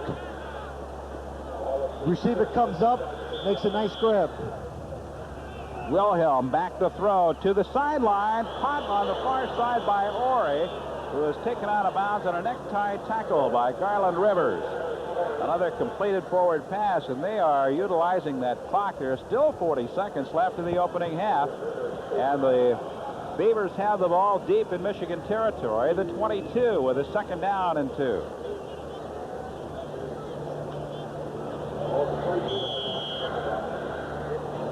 (14-6), the Wolverines lead. Hawkins comes wide to the right as Wilhelm, who is 19 for 28, attempts to drive a last-ditch march into the end zone. Wilhelm retreats, throws downfield, and it's caught at the 15-yard line by Roland Hawkins. That again will be a first down, and again will stop the clock. Arnold making the tackle. 31 seconds left in the half. It's been a very impressive drive by the Oregon State Beavers. Thomas is split to the left. First down at the 15. Wilhelm over the middle, and it's caught again at the 7-yard line. He dives forward. Todd Schulte making the tackle on the receiver, Damon Medlock. The clock continues to run now, but time has been called by Oregon State with 17 seconds left, and that will be the final timeout for the Beavers in this first half. A great drive. I don't think there's any question about it. The previous play, well-conceived play right that time. They put pressure on the corner, making him make a decision whether to take the man going in the flat or the hook man. And right now, this looks like a very impressive Oregon State football team. Well, Bo expected them to come out throwing, and they have done that. He has not disappointed anyone, Coach Dave Cragthorpe. Last week, they hit on 19 of 37 for 286 yards. And they're going to be, if this should continue, up around the 300 mark again this year, this week in the passing department. Well, all week long, Larry, Bo was concerned, saying, I don't want to know about this 39-point favorites and this and that here's a team that knocked off Washington, prevented them from going to the Rose Bowl, and they beat them up in Seattle, so it's very impressive. Most of the people are returning. They're here in Ann Arbor today. They do have some talent. Michigan has the lead 14-6. With 17 seconds left in the opening half, the Oregon State Beavers have moved downfield following the aborted attempt for a field goal and have it at 2nd and 3 at the 8-yard line. Michigan has moved the ball. Wolverines have had trouble stopping the Beavers. And conversely, it holds true for Oregon State. Wilhelm, tight end to the center. Back to throw. Being rushed. Unloads. Incomplete. Didn't see any receiver particularly in the area. Garland Rivers was there. He was the closest man to the ball, but Wilhelm unloaded to save the 13 seconds on the clock. Well, it's very strange right here, folks, because Michigan's in a zone back here. Usually they play man-to-man down in the goal line, and they were trying to run a pick play down there, Oregon State, and it didn't work because they were in a zone. So with 13 seconds left in this first half, it's 3rd down and 3 at the 8-yard line for Oregon State. Hawkins goes wide to the left. Wilhelm has him back in the shotgun. He looks, throws over the middle, caught, touchdown! Damon Medlock caught it for 6. The first touchdown of the afternoon for Oregon State. And now with a 2-point conversion, they could go in with a tie at halftime. Unbelievable. Well, once again, Michigan's playing a zone right here. You see the back coming out to the bottom of your screen. What they make the corner make a decision. What are you going to do? Take the back or take the tight end? Well, he made a little movement to his left. The tight end's open. Wilhelm throw the ball in there. 7-6, I should say. Boy, he split that defense perfectly, too. He had man in front, man in back, and he drilled it right into Medlock to make it 14-12. And now they'll try to tie this game with a 2-point conversion before the two go to the dressing room at halftime. Oh, movement all over the place. There are flags all over. Wilhelm drills it in. It's caught by a Michigan man. Interception, but we'll see what all the infractions are about. It looked like the left end for Oregon State moved prematurely. So we have not gotten an indication yet from the officials. It'll be backfield in motion against Oregon State. Declined as a result. It stays 14-12. Well, as you can see, the slot man did have movement right here. Benefiting Michigan, really. I thought they were going to stop the play and make them run it over and walk off the 5 yards. They did not do that. The ball was intercepted. And it stays 14-12. Michigan leading Oregon State. We have 8 seconds left in the opening half. Very impressive drive by Oregon State in the final seconds. They conserved the clock as well as you could possibly do it and struck for 6. Once again, he gets plenty of time right here. Tight ends right open in the zone in between the linebacker, the two safeties. There's the linebacker also. Here's the back once again swinging out on the bottom of your screen. Back's got to make a decision. Where is he going to go? Cover the tight end, cover the back down the sideline. Tight end's open, 6 points. So a bit of a surprise here in the first half at Michigan Stadium, although one half does not make a game. We'll find out what happens in half number 2, but so far Oregon State has given the Wolverines all they have wanted. The deep man for Michigan, Jamie Morris, wears number 23. He's on the top of your screen, and John Colazar on the 5-yard line on the lower part of your screen. Here's the kick, a line drive. And it bounces on out of the end zone. Will be brought out. With 8 seconds left in the first half, the Wolverines will put it into play from the line of scrimmage. Scoring drive for Oregon State consumed 3 minutes 24 seconds. They traveled 55 yards using 12 plays. Medlock receiving the 8-yard pass from Eric Wilhelm to try for the 2-point conversion failed, and it leaves Oregon State 2 points shy of the University of Michigan. And I think they're very happy just being 2 points down. I would say so. They'd have to be. 1st and 10, the ball at the 20-yard line. Harbaugh will just fall on it, and that will be the end of the first half. The final seconds tick away, and the Wolverine faithful not real happy with what they saw here in the first half, and give the troops a bit of a lusty chorus as they leave. But the second half may be entirely different. We'll see. We have played one half in Ann Arbor at Michigan Stadium. The Wolverines lead the Beavers 14-12. We'll be back in just a moment on Pro-Am Sports.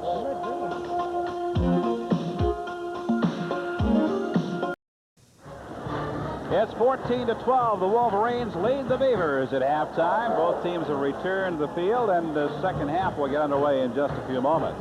If you take a look at the statistics on the first half, Skip, it would look as though Oregon State leads the football game because they lead in virtually every statistic in the first half.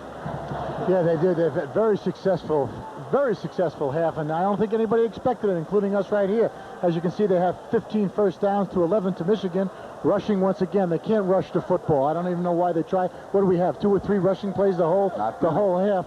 The entire half for Oregon State. The minus 10 yards, 43 yards for Michigan. That's a little bit of surprise. I thought Michigan would control the ball a little bit more on the ground because it seems like their best defense is their offense on the field as well as Oregon State's. Neither team can stop the other team, Larry. Michigan won the toss of the coin before the start of the ball game, deferred to make its selection until the second half. And as it turns out, could be very important. A 14-12 Michigan lead. Wolverines have not been stopped by the Beavers. They could score on this first possession, might change the second half entirely. Well, initially, Bo wanted to have the control, get the fans involved, play defense. That's going to set the tempo.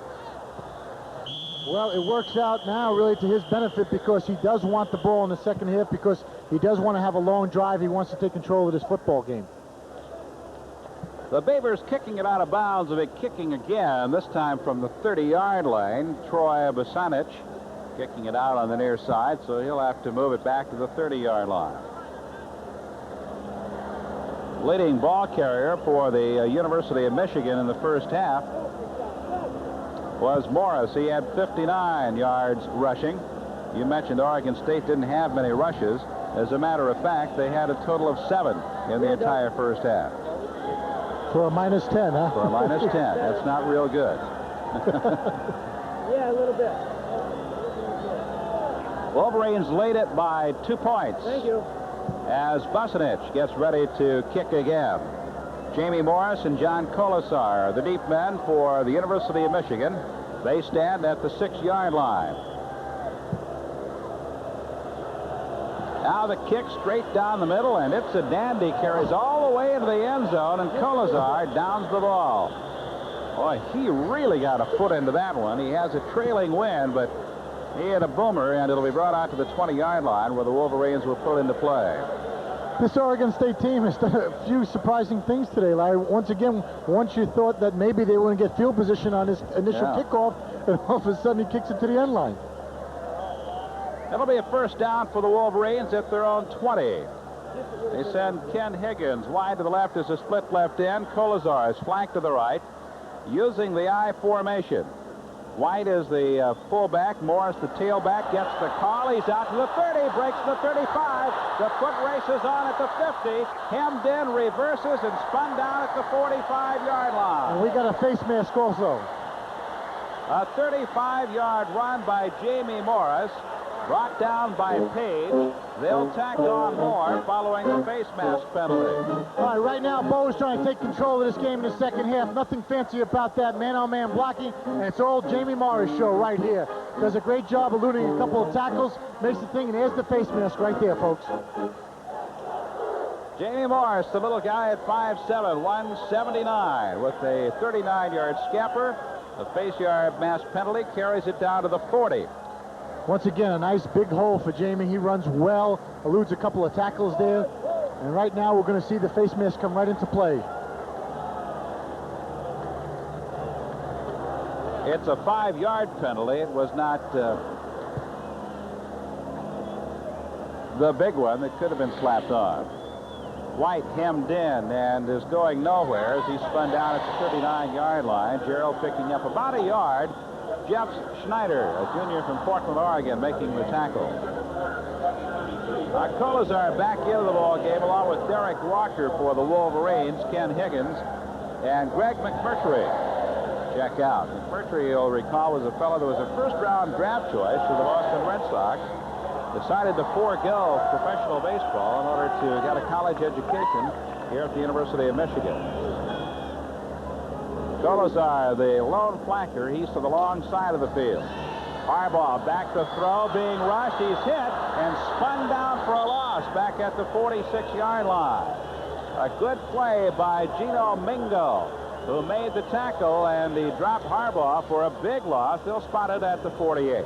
Well, once again, it's play action right here. The end does not get blocked. The tackle missed him. And I really don't understand the play calling right now at this point. Because here, once again, let's take a look from the backside. Nobody blocks him. I guess he was hoping that he'd go with the play action. He did not. He came right in and made the sack, but they were running the ball so effectively, I don't know why they didn't stay on the ground. Colazar split to the left. McMurtry split to the right. Higgins is a slot to the right. Harbaugh straight back to throw. He's looking to the side. He is hit, and he is dropped from behind. And he is spilled at the 50-yard line. Paul Carberry made the tackle.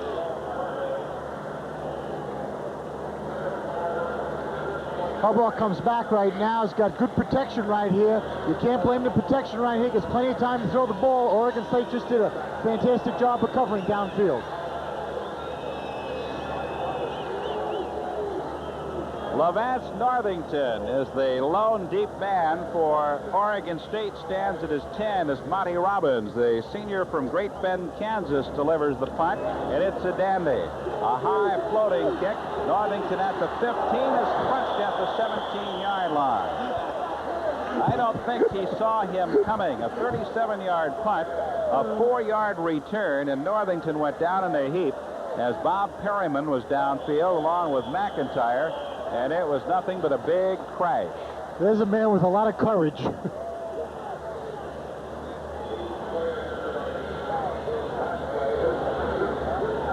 has had a bit of a, I guess the blast took the wind out of him. He doesn't look like he's injured necessarily. I think he just lost his air. Next time he might put up his hand. A little fair catch might not be a bad idea.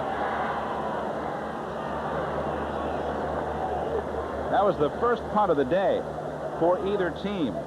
Both teams have moved the ball with abandon. It's 14-12. Michigan leads Oregon State. We'll be back in just a moment on Pro-Am Sports.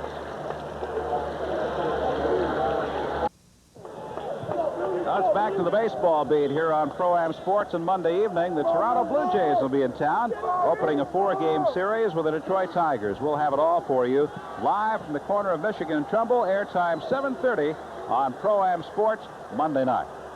Eric Wilhelm, there are his numbers. He's back to throw, unloads quickly. He had a lot of heat put on him. Blasting through there was Mark Messner, and he duffed Wilhelm. Falls incomplete. We mentioned that it was the first punt of the day a moment ago. It was also the first punt against Michigan this year. The Irish did not punt the ball away last week.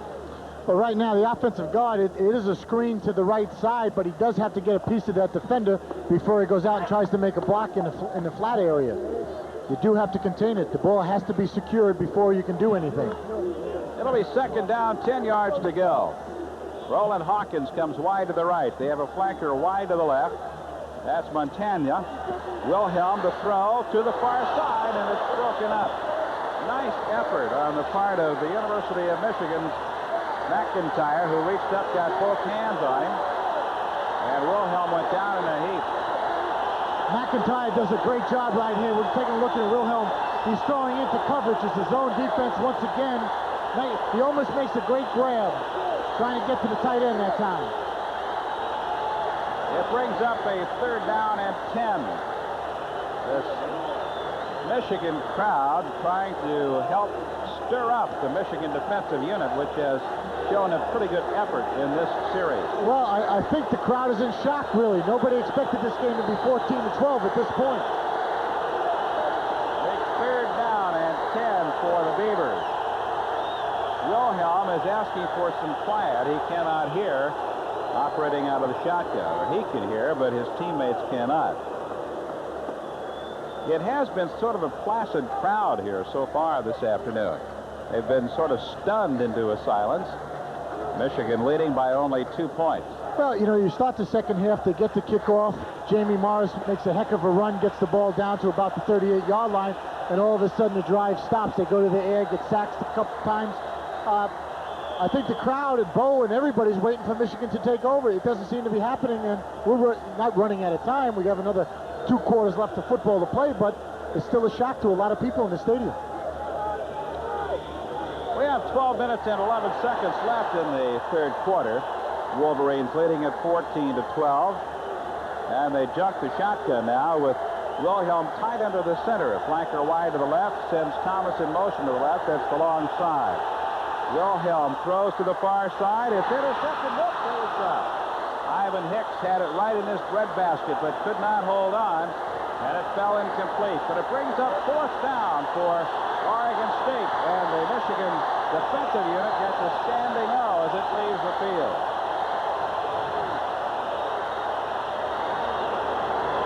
John Colazar is back at his 40-yard line. As Oregon State prepares to punt it away, it's Chip Stempeck standing at his 4-yard line. And it looks like they're coming right now. Everybody's up. There's the kick, and it's a good one. Colazar all by himself.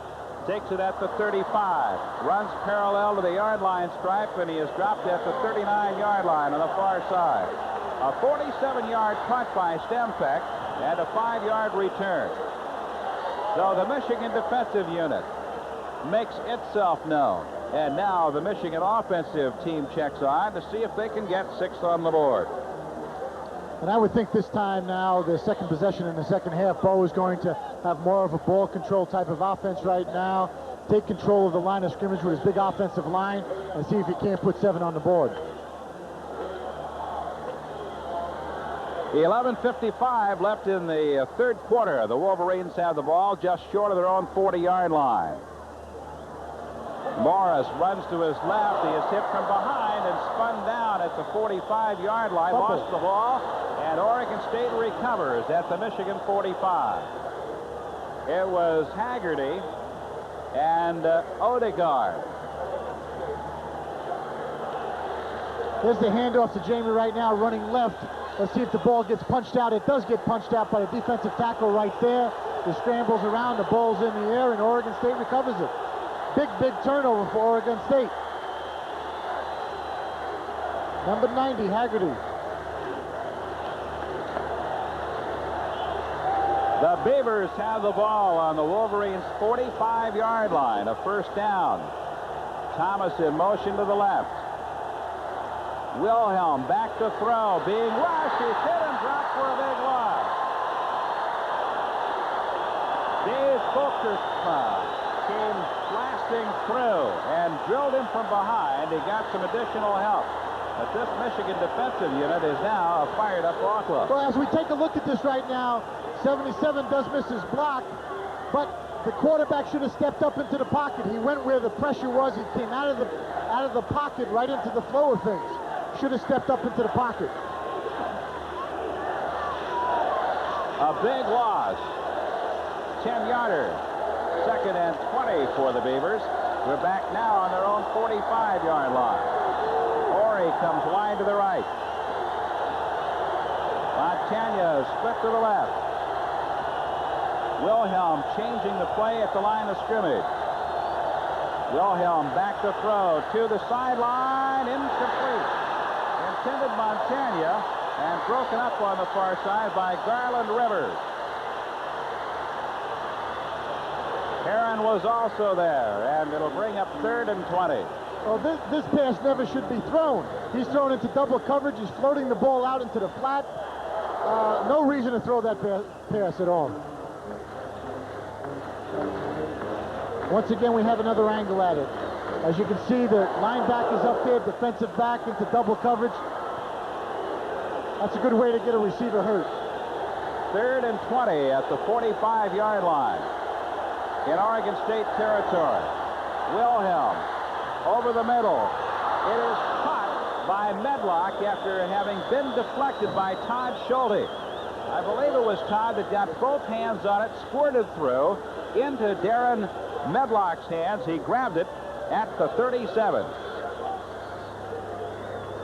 Eric's back. He throws the ball. Michigan's in a zone defense once again. Ball should have been intercepted. Great concentration. McIntyre and Garland Rivers putting the heavy hit on Medlock following the catch. It's 4th down and a yard to go. And the Beavers apparently will punt, but we'll see. Stempeck is back at the 50-yard line, gets a low snap, a flag all over. 2 flags thrown, a high kick, caught, fumbled, picked up on the bounce at the 12-yard line by Tony Gant. But there are 2 flags down. We may have an illegal procedure penalty coming up against the Beavers. A 24-yard punt and near catastrophe, but Gant got the good hop.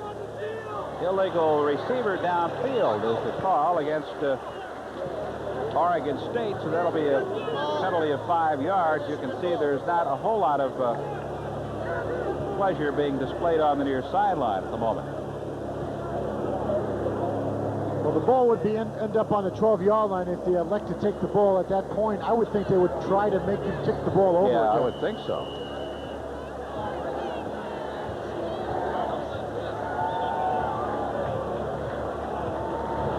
But we'll see.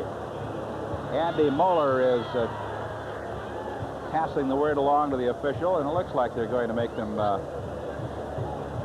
well, everybody's pointing different directions. You see Bo Schembechler's out there to make sure. They're going to make them kick again, aren't they? Or are they? Looks like the general wants the ball right now. I guess so.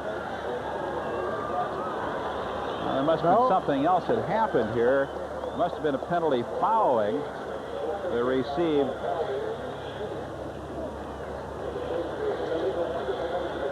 Illegal participation is the call. At least that's the indication we got. But the penalty was assessed after Gant had dropped and picked up the kick. So that's why the big conversation. They wanted to see exactly where they'd wind up with the penalty being assessed after the play had been completed. It gives them pretty good field position. That's the 27. That's the reason for the big discussion. Handoff goes to White, and he goes nowhere. He is spun down at the 28-yard line. The more we get into this game, Larry, I feel like Michigan's letting Oregon State get more and more and more involved in this game. I think you're right, and Oregon State is starting to be a little bit of oats, I think. They have come into Ann Arbor where they were heavy underdogs, 39-point underdogs, and have played Michigan State to a standstill. They trail by 2. The Wolverines lead at 14-12. Harbaugh back to throw. Pass complete to Morris, and he's cut down at the 33. But you just have the feeling, in addition to the feeling you had, at least I do, that Michigan is in a position to break this thing open at any time. It just hasn't happened. Yeah, it does seem that way. Right now, Jimmy's back here, throws to Morris coming out of the backfield. Once again, both teams are utilizing their backs very, very well coming out of the backfield. They're key ball players, and you want the ball in their hands, and that's what they're doing. It's 3rd and 5. Kolazar is back into the ball game. Jeff Brown comes out. McMurtry is in. He has not had his hands on the football this afternoon. He's the speed merchant. A split left end at the moment with Higgins set as a slot left. Harbaugh being chased. He's in deep trouble. He is deep. Lobs it field upfield to Higgins. He's at the 50. And down he goes at the 46-yard line. Ken Higgins came back to help out. The senior from Battle Creek Lakeview was picked up by Harbaugh. He hit him in the hands, and it's a big first down for the Wolverines. Jamie Norman with a tackle. And he does just a great job of scrambling around here, buying himself a little time. Higgins finally gets open, makes the big catch. Maybe this is going to wake up Michigan's offense. Once again, he's dropping back. He's getting pressure from all over. Does a great job eluding everybody. Has enough presence to keep his eyes downfield, hits the open receiver.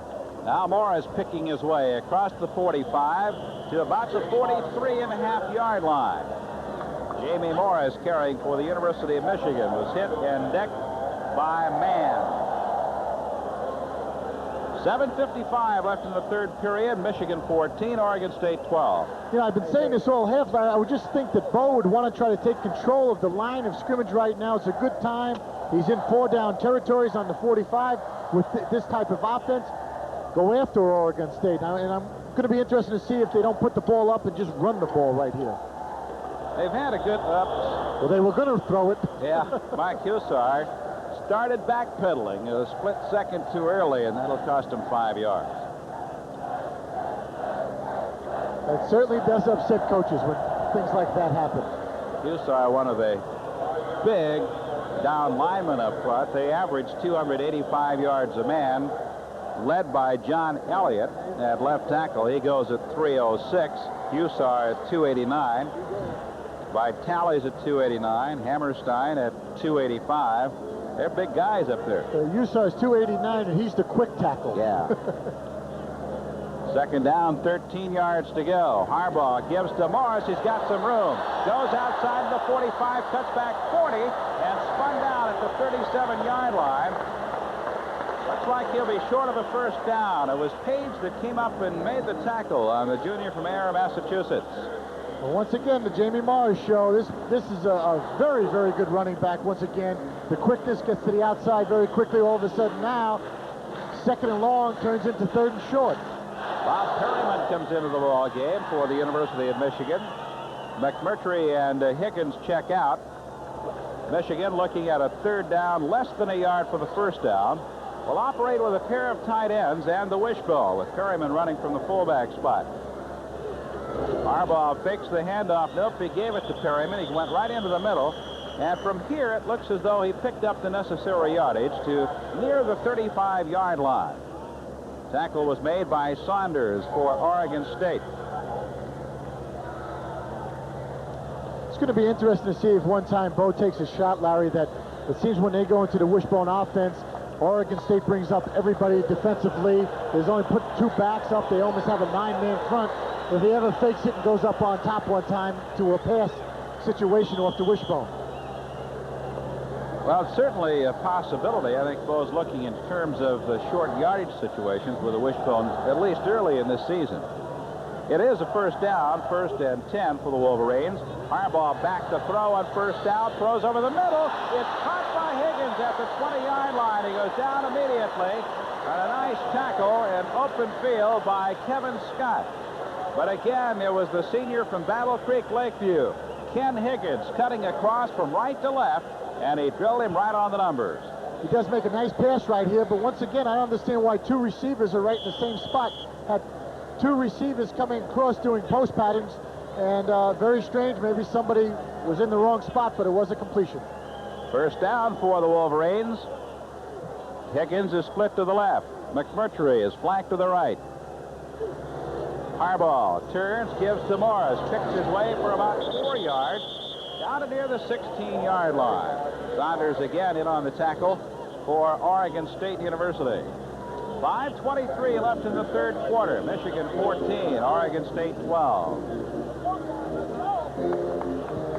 John Colazar comes back onto the field. He's a speed merchant from Westlake, Ohio. He'll be operating at a flanker spot, and McMurtry, the freshman from Brockton, Massachusetts, checks out. Colazar flank to the right. Higgins is split to the right. A pair of receivers there, and Colazar is in motion to the short side. Harbaugh on the reverse to Colazar, and they figure that one out and stack him up for a loss at the 19 or 20-yard line. There was just nothing there.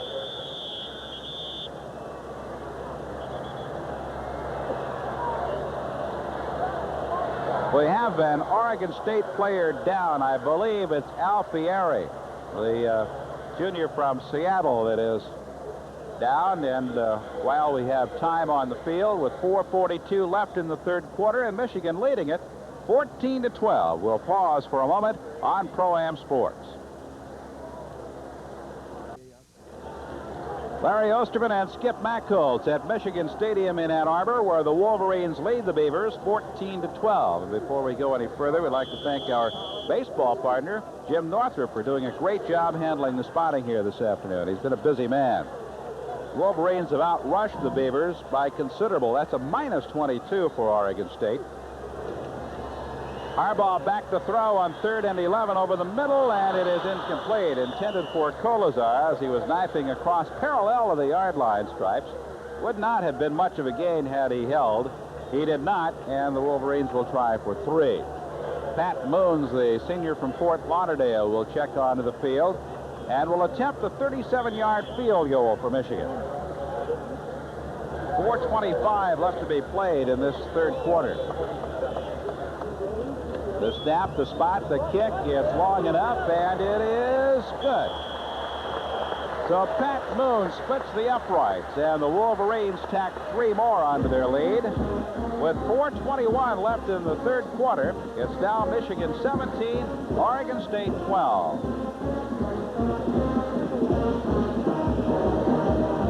Well, I'll tell you, it was very important that Michigan did score, Larry. You know, whether it would be a touchdown, a field goal, what have you, they came down the field trying to take control of this game. I think they're all in shock that Oregon State is playing so well, but maybe we shouldn't be surprised. It seemed like all the Pac-10s have had the numbers of the Big Ten teams. Well, you just didn't expect it, although Bo Schembechler pointed out, don't get too overconfident, troops. These guys are going to come to Ann Arbor to play to win. Everybody sort of tee-heed and felt that the Wolverines would dominate, and before the game is over, it might be a widespread final score. But Oregon State has given a very good account of itself, and certainly Eric Wilhelm has directed the passing attack that Dave Cragthorpe has put together with a great deal of expertise. You know, you hate to downplay any team because they are a well-coached team, but after a big game on national TV against Notre Dame coming back, they're supposed to be 39-point, 40-point favorites going into the game. There has to be a letdown, and the coaches can say whatever they like during the course of the week, but it still is Oregon State coming in here. They're supposed to blow them out. Tough for guys to get up for an opponent like this. Wolverines ready to kick off. It'll be Rick Sutkowitz kicking to Brannon and Thomas. It'll be Rob Thomas at the 15. Cuts to the sideline. Out of bounds he goes at the 28.5-yard line. 18-yard return. 4 minutes, 17 seconds left in the third quarter. It's Michigan 17, Oregon State 12. As we take a look at the kickoff right now, everybody's in their lanes, meaning everybody's supposed to be like 5-6 yards apart, not to get spread out. Thomas says, I'm not going to follow my blockers. I'm going to get to the sideline real quick. The Beavers with the ball on the 28-yard line in Michigan territory. Wilhelm sends Montagna in motion to the long side. Hands the ball to his tailback Lane, and he is drilled at the 30-yard line. Garland Rivers made the tackle. They'll spot it at the 30, a gain of a couple, or a yard and a half. Well, now they moved it out to the 33-yard line. That's a 5-yard gain on a running attack. Amazing. Second down and 6 yards to go. Ball just short of the 30-yard line, 33-yard line. Hawkins goes wide to the left as the split left end. On 2nd down and 5. Wilhelm cocks the arm, still looking, now throws, and it's completed at the 45 to Tanya, and he gets inside Michigan territory to the 48-yard line. Dave Montagna with a very fine catch. Andy Moeller finally making the tackle, but it's a big gain and another first down for the Beavers. Well, anytime you give any quarterback that much time to throw the football is going to be completed right now. And look at Moeller come in from the backside right now. He tries to strip the ball, and he can't bust it loose, but it's a good tackle. 1st and 10 for Oregon State at the 48-yard line in Michigan territory. Wilhelm looks, throws to the side, and it's dropped. It was intended for Damon Medlock behind the line of scrimmage, but it was a forward pass, and it'll be 2nd down and 10. Well, right now, Oregon State's trying to take advantage of Michigan playing the zone defense and waiting for the linebackers to drop off. Right now, he has a back coming out doing a circle. He has the tight end just dropping off into the flat, but the linebackers aren't dropping off anymore, so those plays aren't available as they were in the first half. Wilhelm has hit on 2 of 7 attempts here in the second half for 39 yards through the air. In the first half, he threw for 189. On the draw, nothing there. Dowell Williams dropped for a loss back at the 46-yard line by Moeller and Messner. Well, this defensive unit for the Wolverines has done a whale of a job here in the second half. Well, I don't understand the blocking schemes up front. They have a guard trying to pull off to his left right now. They have to protect the area, which means they have to protect the ball carrier, the middle part of the field, and they're not doing that. That's why they can't have any running attack. Andy Moeller, second team All Big Ten a year ago, hails from Ann Arbor Pioneer. It's 3rd down and 16. Horry is flanked wide to the left. This is a big play for the Beavers. Wilhelm lobs it downfield, and it's caught by Montagna at the 31-yard line. Ivan Hicks made the tackle. Well, again, Wilhelm needing a big gainer on 3rd down. Got it, and again it was Montagna on the receiving end. Good pass by Eric. It's a touch pass right over Hicks's head. Right now, Hicks doesn't see the football. You got to be aware of where the football is. Good catch. 1st down, Oregon State. Montagna with 4 catches, 57 yards total this afternoon. Horry goes wide to the left as a flanker on 1st down. Wilhelm hands the ball to Gary Jordan, and he plows into the middle. Correction, that's Dowell Williams carrying the ball. Andy Moeller making the tackle. Now they picked up a yard on the carry. It'll be 2nd down and 9.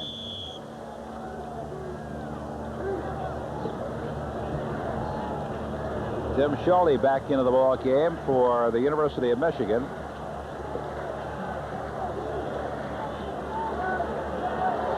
Second down, 9 yards to go. Again, it's the shotgun. Wilhelm throws downfield, and it's caught by Williams. He was hit immediately by Ivan Hicks, who drilled him from behind. They'll mark his forward progress to the 26-yard line. That'll be short of a first down by about 4, possibly 5 yards. But it'll be 3rd down coming up with 1:39 left in this 3rd quarter. Well, right now you might be asking, why is he getting so much time to throw the football where they're only sending 3 defenders? The nose guard and 2 defensive tackles. Everybody's dropping off into zones trying to protect the pass. A lot of offense through the air this afternoon, a total of nearly 400 yards. Now flags all over the place.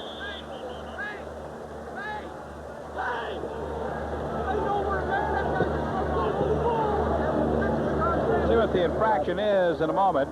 It was 3rd down and 5. Looks like it's going to be against the Beavers for illegal procedure. So now that changes the complexion considerably, although Wilhelm has met the challenge on 3rd and long in the past this week, in this period. Well, they called it, it looked like they called it on the quarterback. They're having some motion there. 3rd down and about 9.5 yards to go.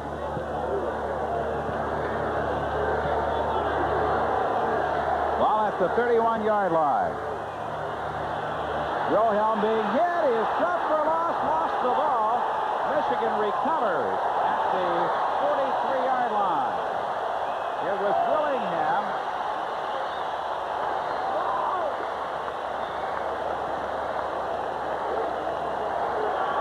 And Heron was also there. We'll see who recovered it. Let's take a close look at this right now. Is he in the grasp? Is he already? I don't know. Let's take a look at it. There's the ball. The ball does come out. It is a good call. I was thinking sort of in the terms that you were, that he may have hit the turf and then it popped loose, but that was not the case at all, as shown clearly on the replay. And we can see it here. Here's a good angle right here. The ball does come loose. Willingham with a big hit, and the Wolverines have the ball with Morris trying to work outside and scrambles forward to the 49-yard line. Harold Johnson making the tackle on Jamie Morris with 40 seconds left in the third quarter, and the Wolverines leading it by 5, 17-12. Wolverines with 4 sacks of Eric Wilhelm this afternoon. Jim Harbaugh has been pretty well protected by his mates.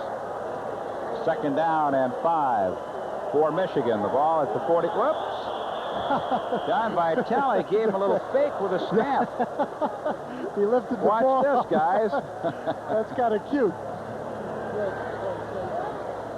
You cannot move the ball once it has been. The old street play. He was going to take it and run with it as soon as he touched the quarterback's hands. That was unusual. Second down and 10 yards to go now. 5-yard penalty. Ball back at the 43. Higgins is a slot to the left. Colazar flanked wide to the left. That's the long side of the field. Harbaugh rolling out. Gets a block. He's going to run. He's at the 50. Out of bounds he goes at the 45-yard line. That's the end of quarter number 3. Michigan leads Oregon State. Here's another look at Jim Harbaugh as he found some daylight and ran for it. And the key to this play, look at White get this block right here. Well, you can't see it in the corner of your screen. He makes that whole thing happen. 17-12, Wolverines lead after 3 quarters. We'll be back with more in just a moment on Pro-Am Sports.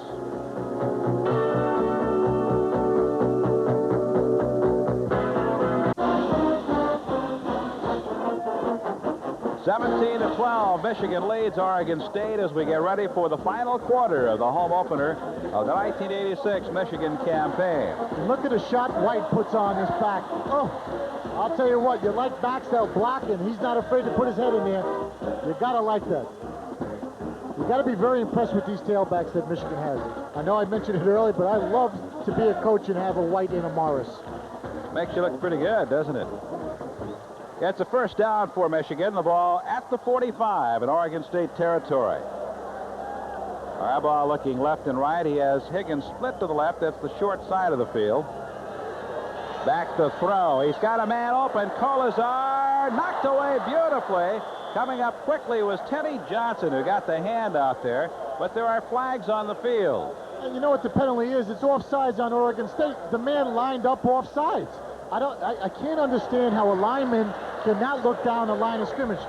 Right here was the left defensive end that was lined up offsides.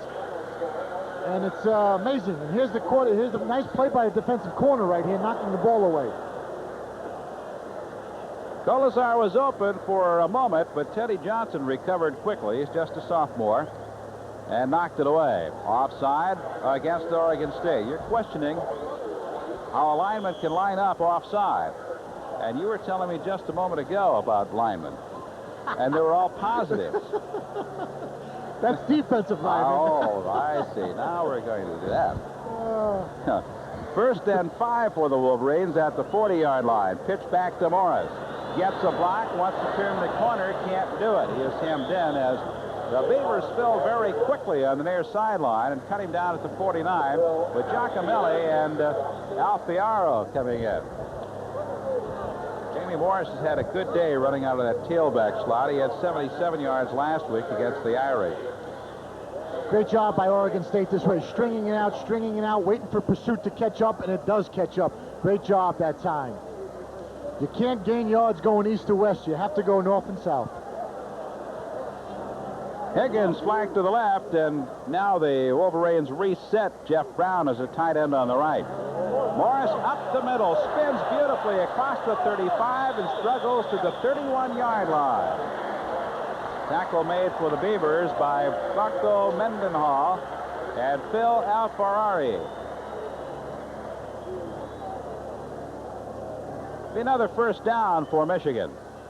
Good job blocking. Here comes tackles around. They're pulling everybody right here. Good job, tight end. Come on down. And here's Morris.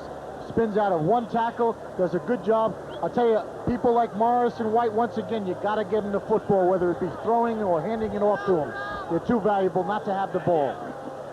Colors are flanked to the left. I formation shown. Higgins split to the right. White with a nice move at the line of scrimmage, found some daylight to the 23 in Oregon State territory. A gain of about 8. Don Odegaard made the tackle for Oregon State. A gain of 8. It'll be second down and 2 for Michigan as we move through this final quarter at Michigan Stadium.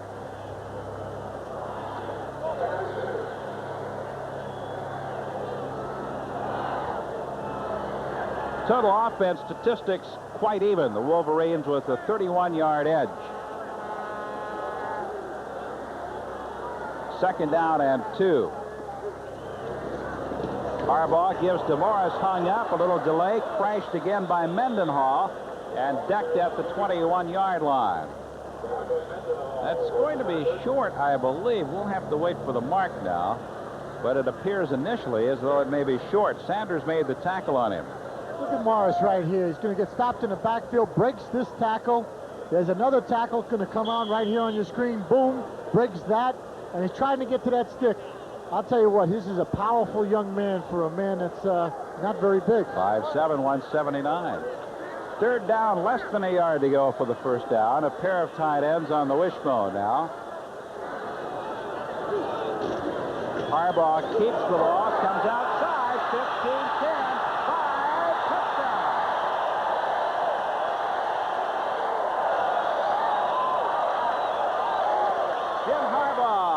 Third and short, scampers to the outside and carries it in for the Wolverines, who now lead 23-12.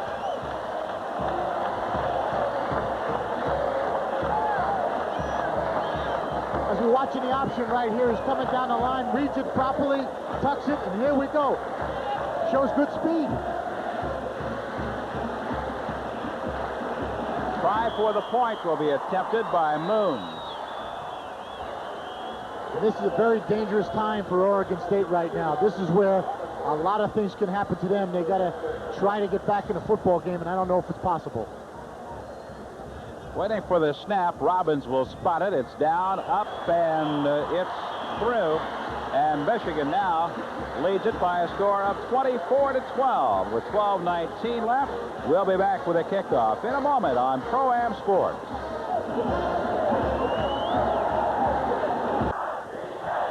Tomorrow we'll have college football beginning at 10 o'clock in the morning as we feature the Southeastern Conference battle, the Alabama Crimson Tide against the University of Florida Gators from Gainesville at 10 o'clock. At 1, it's Hazel Park Racing on Pro-Am Sports. Then at 1:30, final game of the weekend series matching the Bronx Bombers and the Detroit Tigers. We'll have it live for you at 1:30 here on Pro-Am Sports. As we take another look at this touchdown right now, Jimmy just comes down the line, runs the option perfectly, shows good speed, gets into the end zone, and as I mentioned, it's a very dangerous time for Oregon State right now. Michigan has control of the football game. Oregon State has to get a couple of first downs here, get the crowd out of the game, otherwise this could turn into a blowout. Oregon State had an illegal participant in the touchdown run. Here's the scoring drive, 56 yards in 7 plays, 3 minutes, 33 seconds. As a result of the penalty, Wolverines will kick from the 50-yard line, and that will carry out of the end zone on the fly and be brought out to the 20-yard line. So this particular series of downs for Oregon State, as you mentioned, Skip, are going to be very telling. Have the Beavers spent themselves Do they still have a little bit left to try and come back one more time against Michigan? Or has the bubble burst with the latest Michigan touchdown? Well, it's going to be interesting to see what kind of defensive philosophy they have right now. Will Moeller go after Oregon State? Will he send people? When they have sent people, they have sacked the quarterback. Ori is flanked wide to the left on first down from the 20-yard line. The shotgun. Wilhelm looks, throws to the side, and it's caught by Montagna, and he is dropped immediately at the 38-yard line by Arnold. Arnold's played himself a very strong ball game this afternoon. He's been utilized a great deal in the secondary. I kind of like this wide receiver. I think he's wearing the same number. Reminds me of Daniel Abramowitz that played for so many years down in New Orleans Saint. Not very fast, very sure-handed though, and runs good, very good routes. Arnold is a sophomore from Warren, Ohio. Played at Harding High School. 6'3", 196. First and 10 for Oregon State. The ball at the 38-yard line on the draw. And this could be a big gainer as Chappie carries it out to near the midfield stripe. One of the few carries for the freshman from Aurora, Oregon. Todd Schulte and Andy Moeller made the tackle on him. And it's a 12-yard advance for the Beavers. First down. Great play selection this time. Defense is coming naturally. They have linebackers coming. Good time for a draw. It's at the 49-yard line in Oregon State territory. First down, Eric Ori comes wide to the left. Has to back up a couple of strides. He had lined up offside, and now from the shotgun, Wilhelm again throws to the far sideline, and it is caught out of bounds by Medlock.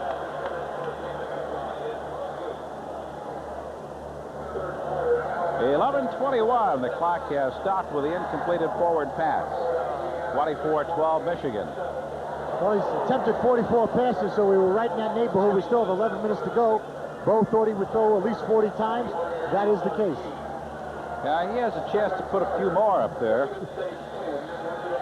Bo said earlier this week, he said, my boys, it's going to be a long game, so get your lunch early. Second down and 10. Wilhelm looks, throws to the far sideline. It is incomplete. Intended for a lane on the far side. I think Hicks may have gotten a hand on it. But nevertheless, an incompleted forward pass. And it brings up third down and 10.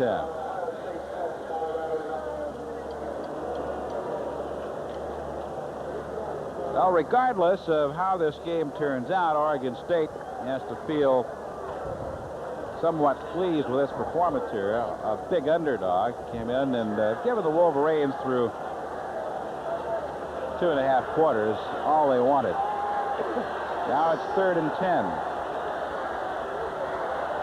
Wilhelm throws over the middle, and it's caught by Montagna again. It's another first down. I tell you, he has gone to the well a lot of times on third and long, and he finds Montagna open. This time it was Andy Moeller that made the stop, along with McIntyre. Once again, you see the linebackers coming out. Look at Montagna. Right down there, finds the open area in the zone. Just pulls up, and Eric hits him.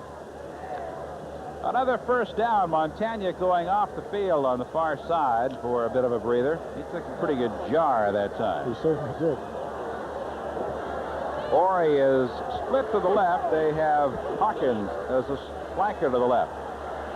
Wilhelm throws to the near side, right into Hawkins' hands, and he dropped the ball. Roland Hawkins, a junior from San Diego, a junior college All-American at Mesa College, was wide open, but didn't hold it. Mr. Hawkins was worried about running with the football before he caught it. That'll be second down and 10 yards to go. 10:47 left in the ball game. Wolverines lead it 24-12. Thomas is flanked to the left. Ori is a split right end. They have a flanker to the right side. Wilhelm over the line, and it's caught by Thomas. Steps out of bounds at the 21-yard line. Another first down for Oregon State. Well, these guys just won't let you take a deep breath, will they? They just keep coming after you. Very difficult position that time for Garland Rivers. They were sending everybody. They sent some safeties coming, some linebackers. He's man-on-man coverage. He certainly doesn't want to get beat. for a touchdown here. You can see the linebackers coming, people coming off the corner. He's all by himself. He has to play it soft, meaning he has to play away from the receiver. Dave Montagna goes wide to the right on first down, 10 yards to go at the 21 in Michigan territory. Wilhelm again throws, cut by Medlock, got a block. He plows forward to the 15-yard line, finally decked by Garland Rivers and Tony Gant. So the short, controlled passing game of Oregon State's Beavers have given the Wolverines fits all afternoon. Well, this is a tight end screen right now. You're going to see Talamenti's the tackle come on out, try to get a piece of somebody. It's a delayed screen. Not a bad call down inside the 20-yard line. You're hoping that all the defensive backs, the linebackers play off, get back into their zones, and that you hope that the tight end can break a tackle or two. It's second down and 4. Big passing numbers this afternoon. And here's some more yardage. Hawkins fields it at the 10, and he is spun out of bounds at the 9-yard line by Arnold. And it's another first down for Oregon State. They just keep on coming. They certainly do, but this is a critical area of the field for the Oregon State right now. They have had no problem with getting down to the 10-yard line, the 15-yard line. They've had trouble putting the ball across the goal line, though. It's first and goal along 9.5 yards for the touchdown. Wilhelm in trouble. He escapes, and now he's hit. Does not escape. Dropped for a loss back at the 15-yard line. Andy Moeller made the tackle. A loss of 5 on the play. It'll be second and goal from the 15. Once again, Michigan does a great job defensively. Look at all the areas of coverage. You can see it right in the screen. He has nowhere to throw the ball. He didn't see Dave Montagna, who was right at the baseline in the end zone, screaming for the football, but he couldn't get it. 5 Wolverine sacks this afternoon. Oregon State has gotten Harbaugh once. Wilhelm looks, throws to the side. It's caught by Montagna, and out of bounds he goes at the 3. Dave Montagna again with a big reception, and it'll be third down and goal from the 3-yard line. We're talking about pursue this in a moment. This is some sort of a pass by Wilhelm right here, right now, to his favorite receiver. He's going to get both feet in bounds. And he's trying to get up that sideline for the touchdown. Can't keep him in bounds, though. Time has been called by Oregon State. They do not want to blow this opportunity. Montagna with 7 catches, 100 yards. He's had a great day in the receiving department. He certainly has been a bright spot for Oregon State today. We're talking earlier, following the touchdown by Jim Harbaugh, what would happen to Oregon State? Would the balloon burst? Would they come back? Was it all over? Well, they have told the story. We'll be back in a moment. It's 24-12. Oregon State trails, but threatening. Larry Osterman and Skip Macholtz at Michigan Stadium in Ann Arbor, where the Beavers from Corvallis, Oregon, have given the Wolverines all they wanted this afternoon. They're down, knocking on the Wolverines' goal line once again. Michigan leads it 24-12. Eric Wilhelm has thrown the ball 51 times, completed 32 for 330 yards. He is trying for more in the late stages of this ball game. Well, right now they're on the 3-yard line, Larry, and this is where a running attack would come in. You have 2 really opportunities to run the football to get 3 yards, but they don't have a running attack, so it looks like they might have to go in the air. They continue to operate out of the shotgun. Wilhelm's pass is deflected.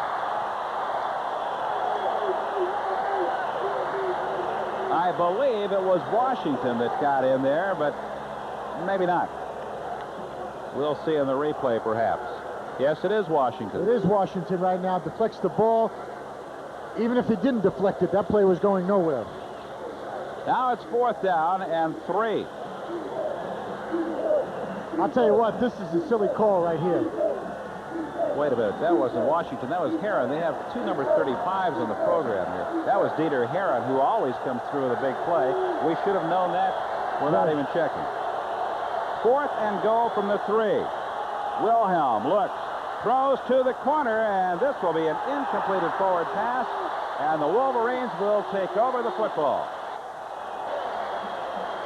Why not kick the ball, get 3 points, put it on the board? Good question. 8 minutes, 56 seconds left to be played in the ball game, but they chose to go for 6. They failed and turned the ball over to the Michigan Wolverines. All right, let's take a look at this once again. I don't know what Oregon State's coaches are doing upstairs, but they're playing the zone back here. They had a pick play down there once again where they're trying to pick off defenders. Well, there's too many of them. They're in a zone, they're back. As you can see, the Michigan defender was by the end line. You're not going to get the ball over his head. Very, very bad play call down there. So Michigan takes over with 8 minutes and 56 seconds left to be played in this ball game, leading 24-12. The Wolverines have the ball deep in their own territory. How about some play action right now? Well, the Wolverines' ground game has been pretty good all afternoon. So is their passing attack, for that matter. And they're in a position to move the ball now and control some time. Jamie Morris bursts forward to about the 7-yard line.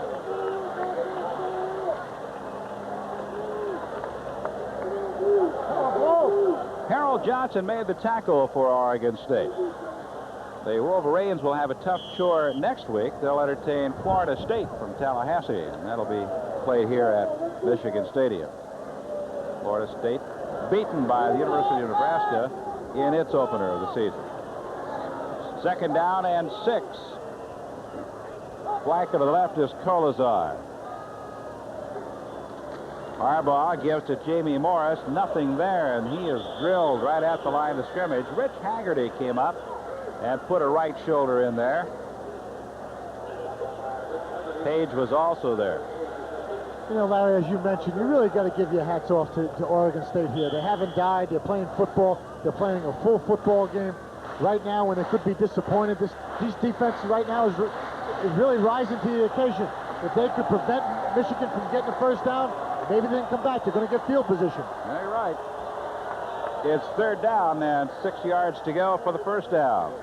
Harbaugh back to throw. Wheels it low. And Michigan will be forced to punt. So the Beavers stopped the Michigan ground attack, and then a poorly thrown pass. I'm not sure anybody got a hold of that. I didn't see anybody touch it. Pass falling incomplete, and it sets up a punting situation with Monty Robbins, a senior from Great Bend, Kansas. And they will be coming after it. They sure will. They're going to send 10 people. The thing right here is that they're going to tell the deep man, fair catch the ball. We're going to go after it a minute. Here's a snap, and he gets it away, and it's a dandy. Montagna.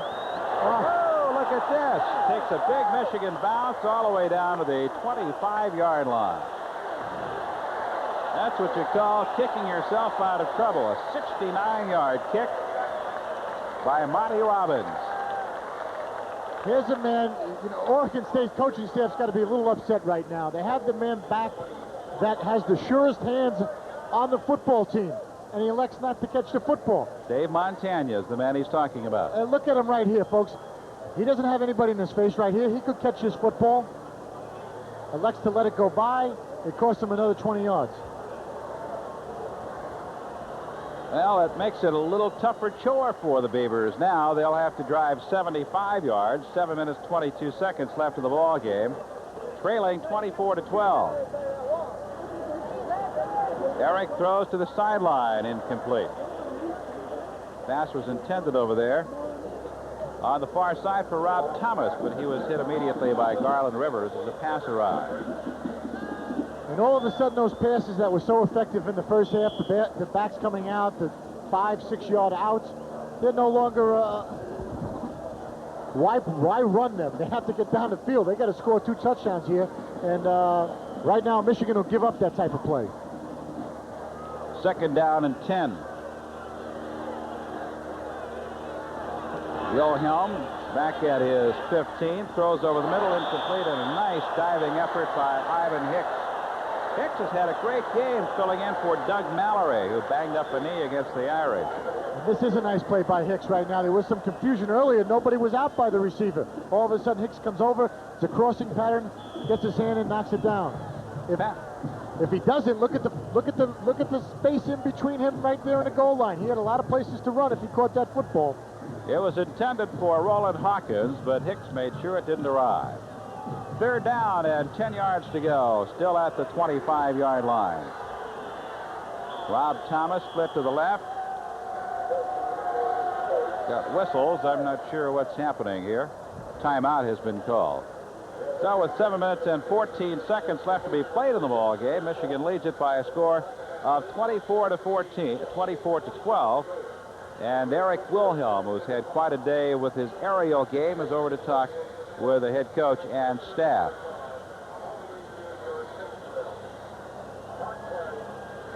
Well, this crowd of more than 105,000 pretty much intact, although there are a few of the Wolverine faithful who are started to head for the exits. It's going to be a good night to tailgate in Ann Arbor.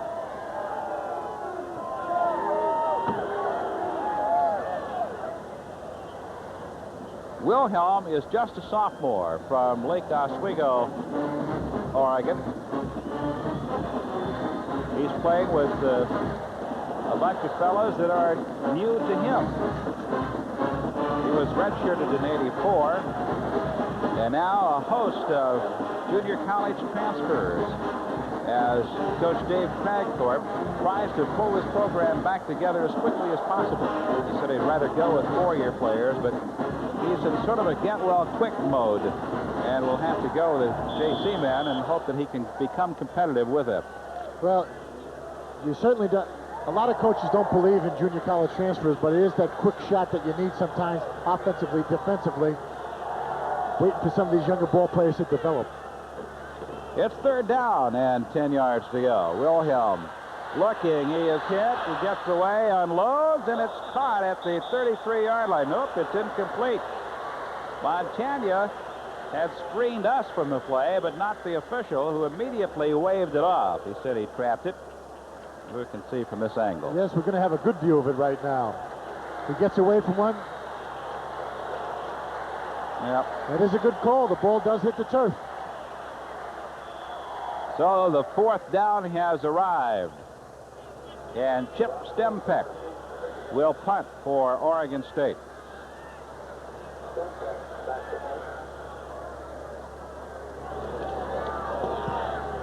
The high, very short floater comes down at the 50-yard line, takes a reverse bounce, and will be down by Montana at the 48-yard line. A 23-yard punt for Stempeck. So Michigan, with 6:56 left in the game and a 12-point lead, will have a very good spot to begin this series of downs. I think you're going to see right now Michigan's keeping the ball on the ground. They do have a 12-point lead. They're going to try to use some of the clock naturally right here. And their running game has been effective today. Kolazar is flanked to the right. Higgins is split to the left. And here comes Morris, and he's decked at the 45-yard line. A gain of a couple. Morris has been the big ball carrier for the Wolverines this afternoon, although Gerald White has scored 2 of the Wolverine touchdowns. Good look at some of the Wolverines on our sideline camera. Jamie Morris, a junior, ranked 17th on the all-time rushing list starting this season here at the University of Michigan. Clock running, 6:20 left in the contest. 2nd down, 7 yards to go, and Harbaugh is back to throw. Now he unloads, and a great catch at the 28-yard line. It was Greg McMurtry, the young freshman from Brockton, Massachusetts. First time he has been hit this afternoon, and he made a dazzling catch going back for the ball. This is a fantastic catch. Harbaugh's buying some time right now, throws a bullet, watch his fingertip catch. Oh. Going to hear a lot from Greg McMurtry in the next 4 years. high school All-American, Player of the Year in the state of Massachusetts last season. He's 6'3", 200, a freshman with speed. Perryman collides with a wall and shoves forward to the 25-yard line. The pass completion to McMurtry, gaining the Wolverines a first down. There's now 2nd and 7.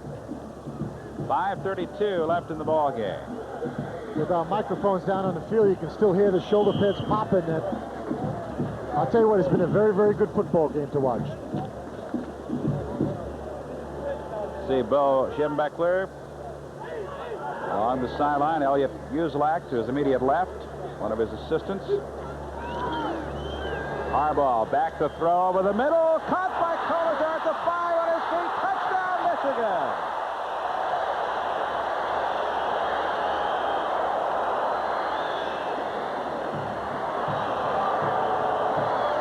Kolazar with a great reception. Broke the tackle. Kevin Scott and went in for the touchdown. And Michigan leads it 30-12. Just when I said they're going to keep the ball on the ground, they're going in the air. We're going to see Kolazar. He's doing a post pattern right here. Makes a good grab. The ball's behind him a little bit. Breaks a couple of tackles. Finds that goal line. And the try for the point will be attempted by Pat Moons, with Monty Robbins spotting it at the 10-yard line. Down, it's up, and it's good. So the Wolverines have opened it up in this second half and lead 31-12, having flanked the Beavers throughout this second half of play. 5 minutes, 4 seconds left in the ball game. Here's another look at the TD toss. Kolazar makes a nice grab once again. Wants that goal line, and he finds it.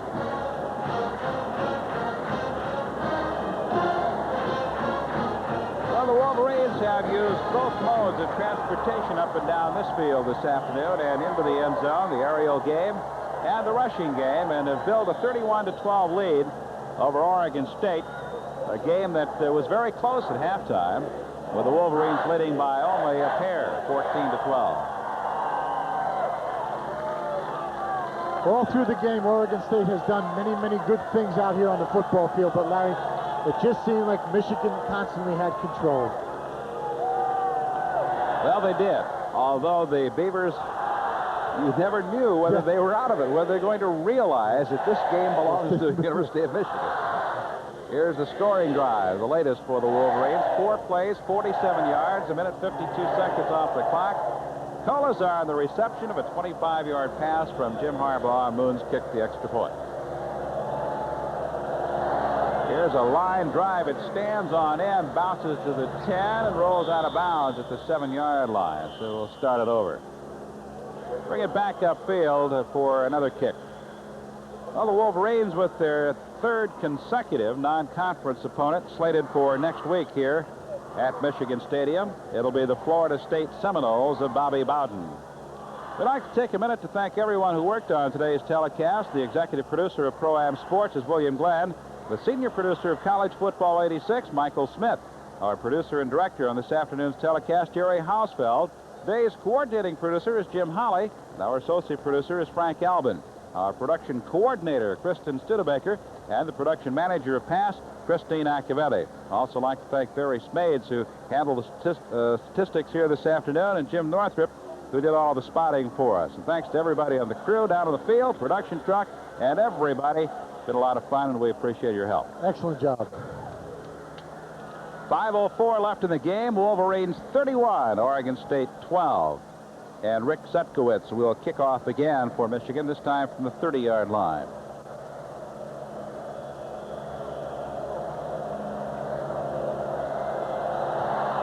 Another line drive kick.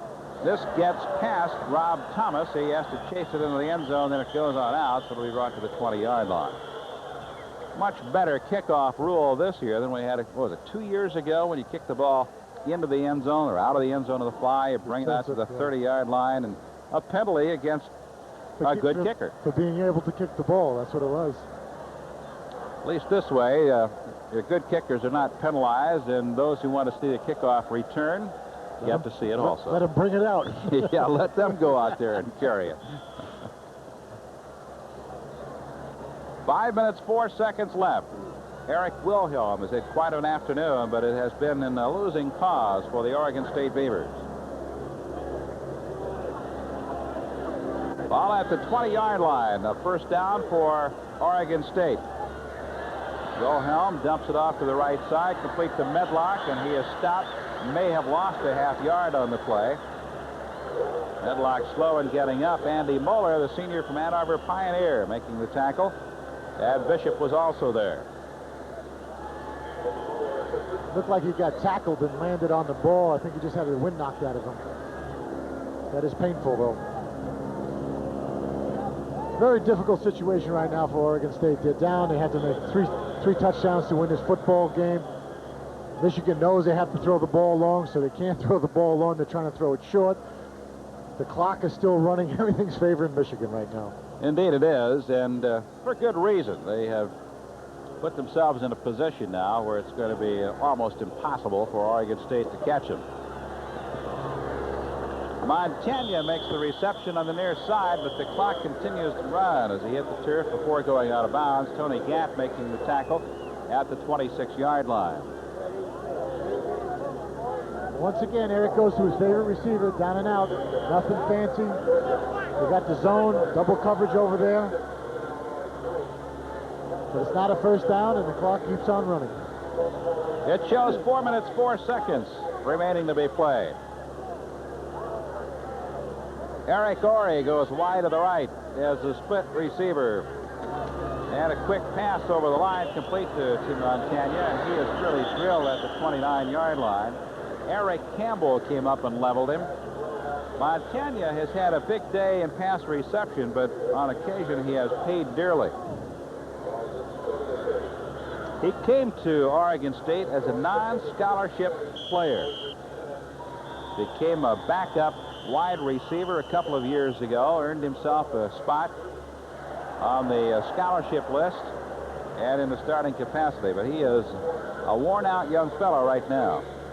This is Eric Wilhelm over to the sideline on the far side as time is out on the field with 4th and 1 staring at the Beavers. Well, he had to take a timeout right now. It is important that they do make this first down, or they're going to turn the ball over to Michigan right now, so that he doesn't want any confusion on the part of Oregon State right here. But once again, very difficult spot for anybody to be in. 3 minutes and 29 seconds left in the game. Michigan leading Oregon State 31-12. Beavers have run out of timeouts. Wolverines don't expect to need theirs. Michigan scoring 24 points against the Irish last week. Put 31 on the board this week against the Beavers from Corvallis.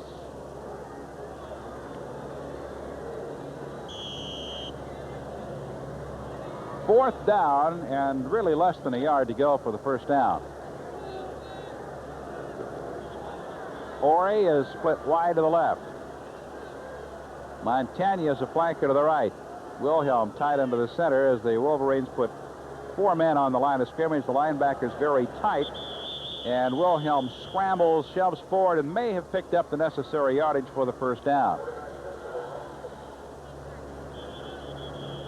We have a Beaver player down on the field. Number 65, Derek Grills, is slow in getting up and has not gotten up. Looks like his leg, too, his knee. Boy, you hate to see that late in a game like this. Well, fatigue starts to play a role in certain circumstances. Could be just a cramp. Hopefully that's all it is. But that's when you get them late in games, when fatigue sets in. You can see he is at peak performance here. They cut you. Well, you can't hold that finely honed edge throughout an entire ball game. You've got to take a little bit of a breather once in a while. That young fella did. He's saying Michigan's got everything in control now, so he doesn't have to worry. Well, it's the sun and the warmth of the day. Well, it looks like Riles is all right, but he's got a bit of a gimp as he walks off.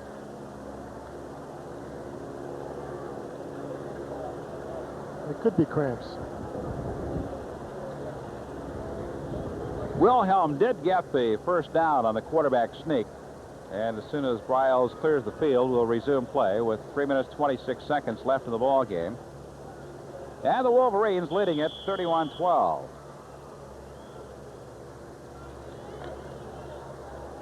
Oregon State breaks the huddle now. They send Ori wide to the left. Montagna is set as a slot left, and the snap goes to Wilhelm. Throws to the far sideline. Pass completed to Trey Nicholson, and he is dropped at the 36-yard line. Grant made the tackle for the University of Michigan. Nicholson carried the ball 7 times for 79 yards last week against Fresno State. He has not been utilized in a rushing capacity much this afternoon. 2nd down and 4.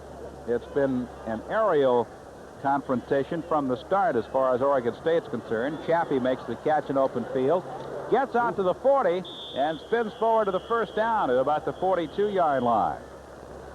Chappie brought down by Todd Schulte. 2.5 minutes left in the game. The clock stopped as a result of the first down. The chains will be moved ahead.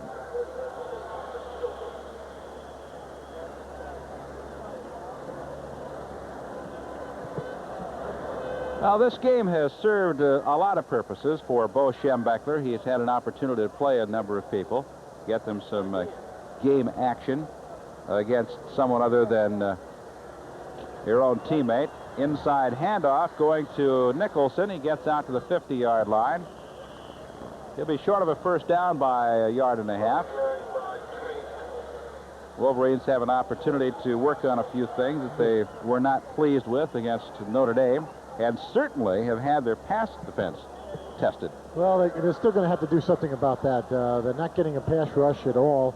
And it's very difficult when you're only sending 3 people. So I don't know if Mulder's going to change that up, go to a 4-man front or send some linebackers or what have you. But the best pass defense is a pass rush. That pass completion to Nicholson actually for a loss of 1 yard. Well, it's kind of a big transition for the Wolverines. Of course, they had a sensational defensive team a year ago, and it's something that they are building toward again this year. It may not happen overnight, but based on what we've seen in the past with the Wolverine staff, they'll get there. Oh, they will. There's, you know, you always go back to Bo. He says, we don't rebuild, we reload down here, and that is the truth. There's no question about that. Great tradition here in Ann Arbor. 3rd and 3. Wilhelm looks to the side, completes the pass to Chappie, and he is decked for another loss. Well, they're completing passes now, but 4 losses. 1.5 minutes left in the ball game. It'll bring up 4th down and 5 yards to go for the Beavers.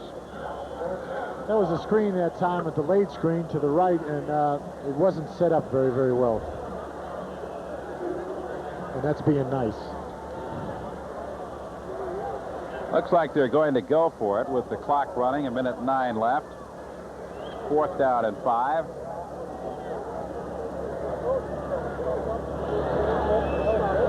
Wilhelm throws to the near side, and it's incomplete. Pass arrived at the same time Dieter Herron arrived at the 48-yard line. And Montagna took a pretty good blast, but he's okay. So the Wolverines will take over on the Beavers 47. This is some hit right here. Boom.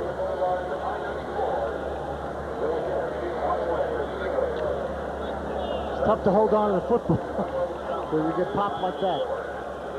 Just 57 seconds left of the game as Michigan leads it by a score of 31-12. The Wolverines trailed early in the ball game 3-0 as Oregon State scored in its first possession.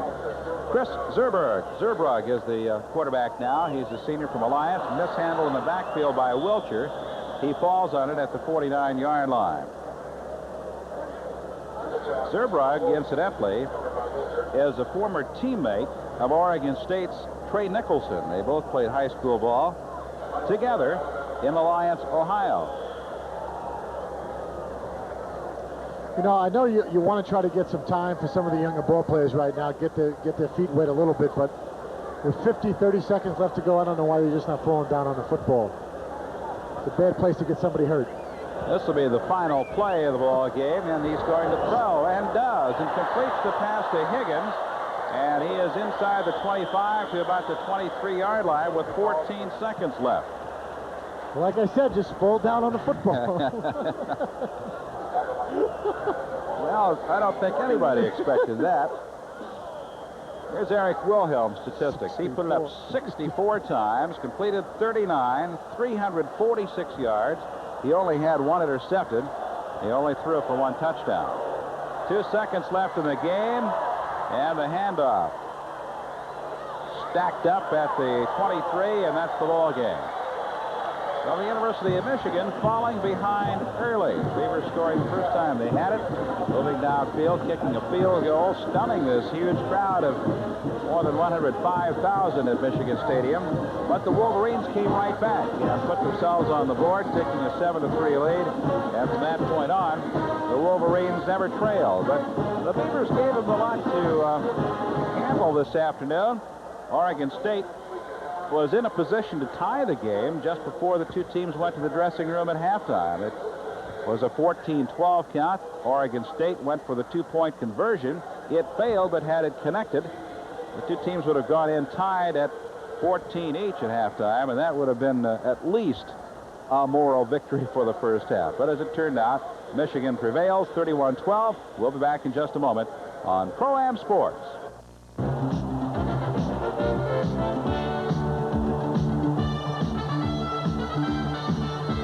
Pro-Am Sports coverage of college football 86 has been brought to you by Builders Square, where you are guaranteed the lowest prices. Stores now in Sterling Heights, Mount Clemens, and Southgate. By Stroh's and Stroh's Light. Now you're talking good times, and Stroh's is spoken here. And by your neighborhood True Value hardware stores. More than just a name, it's their way of doing business.